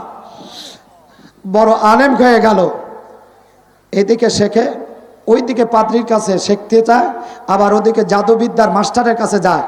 জাদুবিদ্যার যে মাস্টার সে বলতেছে, তুমি এত দেরি করো কেন, তোমাকে আমি জাদুবিদ্যা শেখাবো না, ধমক দেয়। যুবক মনে মনে চিন্তা করতেছে, তোমার এই জাদুবিদ্যা আমার দরকার নাই, আমি আসল নিয়ামত পেয়ে গেছি। একটু জোরে বলা যাবে না? তোমার এই বিদ্যা আমার এখন দরকার নাই, শুধু বাদশার টাকায় আমি লেখাপড়া করতেছি। কারণ বাদশাহ আমাকে বিশেষ বেতন দিয়ে আমাকে বড় ডক্টরেট করার জন্য আমাকে খরচ দিচ্ছে, আর আমি এই খরচে আল্লাহর কোরআনের আলেম হয়ে যাচ্ছি। একটু জোরে বলা যাবে না? আরো জোরে বলেন না আল্লাহু আকবার। রাগ করার পর মনের ভিতরে একটু খারাপ লাগছে, পাদ্রীর কাছে এসে বলতেছে, আল্লাহর ওলি আপনি আমার জন্য দোয়া করবেন, ওই জাদুবিদ্যার মাস্টার আমার উপরে খেপে গেছে, আমি কেন দেরি করে যাই। বলল, বাবা আমার কথা বলবা না। পাদ্রী যখন বলতেছে আমার কথা বলবা না, তাহলে তার বলার সম্ভব না। বলতেছে, ওই জাদুবিদ্যা যে শিখায় সে যদি বলে দেরি হয়েছে কেন, তুমি বলবা বাদশাহ ইউসুফ জোনায়সের কাছে দেরি হয়েছে। আর ওই বাদশাহ যখন বলে তুমি বলবা জাদুবিদ্যার শিখতে গিয়ে দেরি হয়েছে, আমার কথাটা বলবা। এ কথা তোমার আমি শিখালাম। অল্প দিনের মধ্যে আল্লাহ বড় জ্ঞানী করে দিল। তাফসীরের মধ্যে আসছে, আব্দুল্লাহ বিন তামুর একদিন পাদ্রীকে বলতেছে, আল্লাহর ওলি, আল্লাহর প্রিয় মানুষ, আমার শায়েখ, আমার কাছে ভিতরে একটা জিনিস শিক্ষার আগ্রহ হয়েছে, সেইটা হচ্ছে আপনি আমাকে একটু ইসমে আজম শিক্ষা দেন। সুবহানাল্লাহ বলেন, একটু জোরে বলেন। ফাইমন পাদ্রী বলে দিল, আব্দুল্লাহ বিন তামুর, তুমি হচ্ছে যুবক, এত অল্প বয়সের মানুষ, তোমাকে ইসমে আজম শিক্ষা দেওয়া যাবে না, এইটার জ্বালা তুমি সহ্য করতে পারবা না, তোমার আর একটু বয়স হলে আমি শিক্ষা দেব। কিন্তু আসলে মেধা ভালো, ও বাবা স্মৃতিশক্তি ভালো, মাঝে মাঝে দেখে ওই পাদ্রী ফাইমন আল্লাহর 5টা নাম জিকির করে, এই 5টা নামের মধ্যে ইসমে আজম জড়ানো। আরো জোরে বলে, আমার ভাইয়েরা বন্ধুরা, ওই 5টা নাম হচ্ছে, আপনারা আজকে মুখস্থ করে যাবেন, বাড়িতে যারা এই 5 নামে জিকির করবেন বাবা, বাড়িতে জিনপুত এবং বালা মুসিবত, মানুষের দুশ্মনী আল্লাহ পাক ওই বাড়ির থেকে চিরদিনের জন্য আল্লাহ পাক আসমানি বালা, জমিনে বালা, হাওয়াই বালা আল্লাহ উঠায় রাখবে। ওই 5টা নাম মা খালারা, আমার বাবাজিরা, আমার যুবক যুবতীরা, অফিসাররা, যারা যেখানে কাজ করেন, এই 5টা নামের আমল আজকের থেকে শুরু করবেন। পড়ুন আমার সাথে, ইয়া আল্লাহ, ইয়া রহমান, ইয়া রহিম, ইয়া হাইয়্যু ইয়া কাইয়্যুম। আরো যারা বলে দারিয়াপুরের পীর সাহেব, আমার পীর মুর্শিদ শাহ সুফি আল্লামা আবু সাইদ মোহাম্মদ আব্দুল হান্নান রহমাতুল্লাহ আলাই, তিনি এই 5 নামের জিকিরটা ওয়াজের ময়দানে বেশি বেশি বলতেন। জোরে কান সুবহান। আমি সূরাতুল বুরুজের তাফসীর করতে গিয়ে দেখি এর মধ্যে কত নিয়ামত। জোরে কান সুবহানাল্লাহ। আমার বাবার, আমার ভাইয়েরা, এই 5টা নাম মুখস্থ করবেন। ইয়া আল্লাহু, ইয়া রহমানু, ইয়া রহিমু, ইয়া হাইয়্যু ইয়া কাইয়্যুম। এইটার মধ্যে ইসমে আজমের আল্লাহ পাক নিয়ামত রাখছেন। জোরে কান সুবহান। আব্দুল্লাহ বিন তামুর এই 5টা নাম মুখস্থ করে ফেললেন। সুবহানাল্লাহ। মাঝে মাঝে দেখে এই ফাইমুন পাত্রী আল্লাহ 99 নাম এক নিঃশ্বাসে পাঠ করে। জোরে কান আল্লাহু আকবার। বাজান, যারা নামাজ পড়তে জানেন, আপনাদের ঘরে নামাজ শিক্ষা বই আছে, মকসুদুল মুমিনের বই আছে, ইসলামী জিন্দিগির বই আছে। এইখানে দেখবেন বাংলা এবং আরবিতে আল্লাহ 99টা নাম আছে। আপনাদের বলবো, এই 99টা নাম যদি আপনারা মুখস্থ রাখতে পারেন অথবা দেখে দেখেও পাঠ করতে পারেন, ওই বাড়িতে আমার আল্লাহ আসমানি বালা, জমিনি বালা, হাওয়াই বালা, ওই বাড়িতে কোনো দুশ্মন, ওই বাড়িতে কোনো ডাকাত, ওই বাড়িতে কোনো চোর, ওই বাড়িতে কোনো ক্ষতিকর মানুষ যেতে পারবে না। আর জোরে কান। আপনার পুরা বডিটা আল্লাহ সেভ করে রাখবে। মারে, আমি তোমাদের বলবো, তোমাদের জীবনটা, স্বামী বিদেশ থাকে, তোমার বড় ছেলেও দূরে থাকে, তুমি তোমার জীবনটা সেভ করে রাখতে পারবা 5 ওয়াক্ত নামাজ পড়ে আল্লাহর 5 নামের জিকির আর এই 99টা নাম তুমি যদি বাড়িতে পড়তে পারো, কোনো দুশ্মন, কোনো যুবক তোমার উপরে আক্রমণ করতে পারবে না। তোমার পুরা বডিটা আল্লাহ সেভ করে রাখবে। জোরে কান সুবহানাল্লাহ। ব্যবসা, কারবার, চাকরিতে আমার আল্লাহ বরকত দেবে। জোরে কান আল্লাহু আকবার। আব্দুল্লাহ বিন তামুর এই 5টা নাম এবং 99টা নাম মুখস্থ করলেন। ওরে বাবা, এখন চিন্তা পড়ে গেলেন, এইটা এখন প্রকাশ করব কেমনে? এটা যে আমি শিখলাম, এইটা এখন প্রকাশ হবে কিভাবে? মনে মনে চিন্তা করলেন, আয় আল্লাহ, আমি যে সত্য ধর্ম শিখলাম, আয় আল্লাহ, আমি যে সত্য দিন আয়ত্ত করলাম, আল্লাহ গো, তুমি আমাকে একটা সুযোগ করে দাও, আমি যেন ইসমে আজমের প্রকাশ করাতে পারি। একটু জোরে বলা যাবে না? চিৎকার দিয়ে বলেন আল্লাহু আকবার। জিকির করুন আল্লাহ আল্লাহ। জোরে, এত আসতে হবে না, আপনাদের তার কণ্ঠ বসা না, জবান খুলে পড়ুন আল্লাহ আল্লাহ।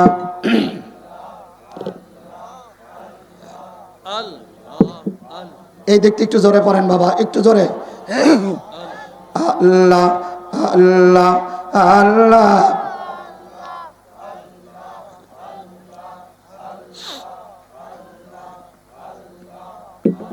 মোহাম্মদ আল্লাহ আল্লাহ। বাবা, মাঝে মাঝে একটু চিনি ছাড়া চা খেয়ে নিচ্ছি, চিনির দামও বেশি আর ও আমার দরকারও নাই। ঠিক কিনা কর? বেজার হইতেছেন আপনারা যে হুজুর একা একাই চা খায়, আমাকে একটু বলেও না যে নিবেন নাকি? কষ্ট হচ্ছে আপনাদের? জবান খুলে পড়ুন আল্লাহ আল্লাহ।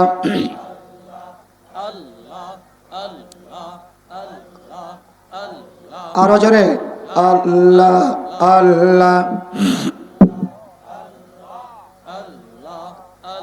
আল্লাহর কাছে দোয়া করলেন, আয় আল্লাহ, আমি আব্দুল্লাহ বিন তামুর যে সত্য ধর্ম শিখলাম, এইটার একটা প্রকাশ করার ব্যবস্থা করে দাও। হঠাৎ করে ঘটনা ঘটে গেল। একদিনের ঘটনা, চতুর্দিক থেকে একটা রাস্তা, চতুর্মুখী রাস্তা এক জায়গায় জমা হয়ে গেল। ওরে বাজান, এই দিক দিয়ে রাস্তা, ওই দিক দিয়ে রাস্তা, আবার ওই দিক প্রথম দিক থেকে রাস্তা। ও বাজান, বহরপুর বাজারের রাস্তা, বালিয়াকান্দির রাস্তা, শান্তি মিশনে চতুর্মুখী রাস্তা। এই জায়গায় একটা বাঘ অথবা সিংহ পড়ে আছে, আর কারো জেনে খোঁজে। ও বাজান, এই খবরটা যায়, দেখে যে ওইখানে বাঘ, চলে আসে মানুষ, ওই দিক দিয়ে আসে, দেখে যে বাঘ, আবার ফিরে চলে যায়। ও বাজান, যদি ওইখানে বাঘ থাকতো আমি কি রাজবাড়ির থেকে এখানে ওয়াজ করতে আসতাম? আমি ইসমে আজম জানি, কিন্তু দেখার পরে তো ইসমে আজম কোল যেতে আগে আউট হয়ে যাবে, ঠিক কিনা কন? উচ্চারণের আগেই তো থতমতো হয়ে যাবে, ঠিক কিনা কন?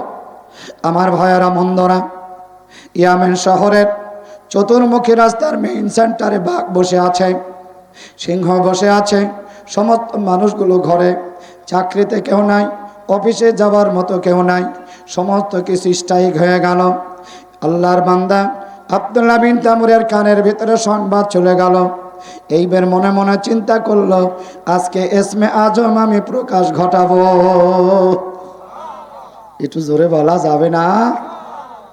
আল্লাহ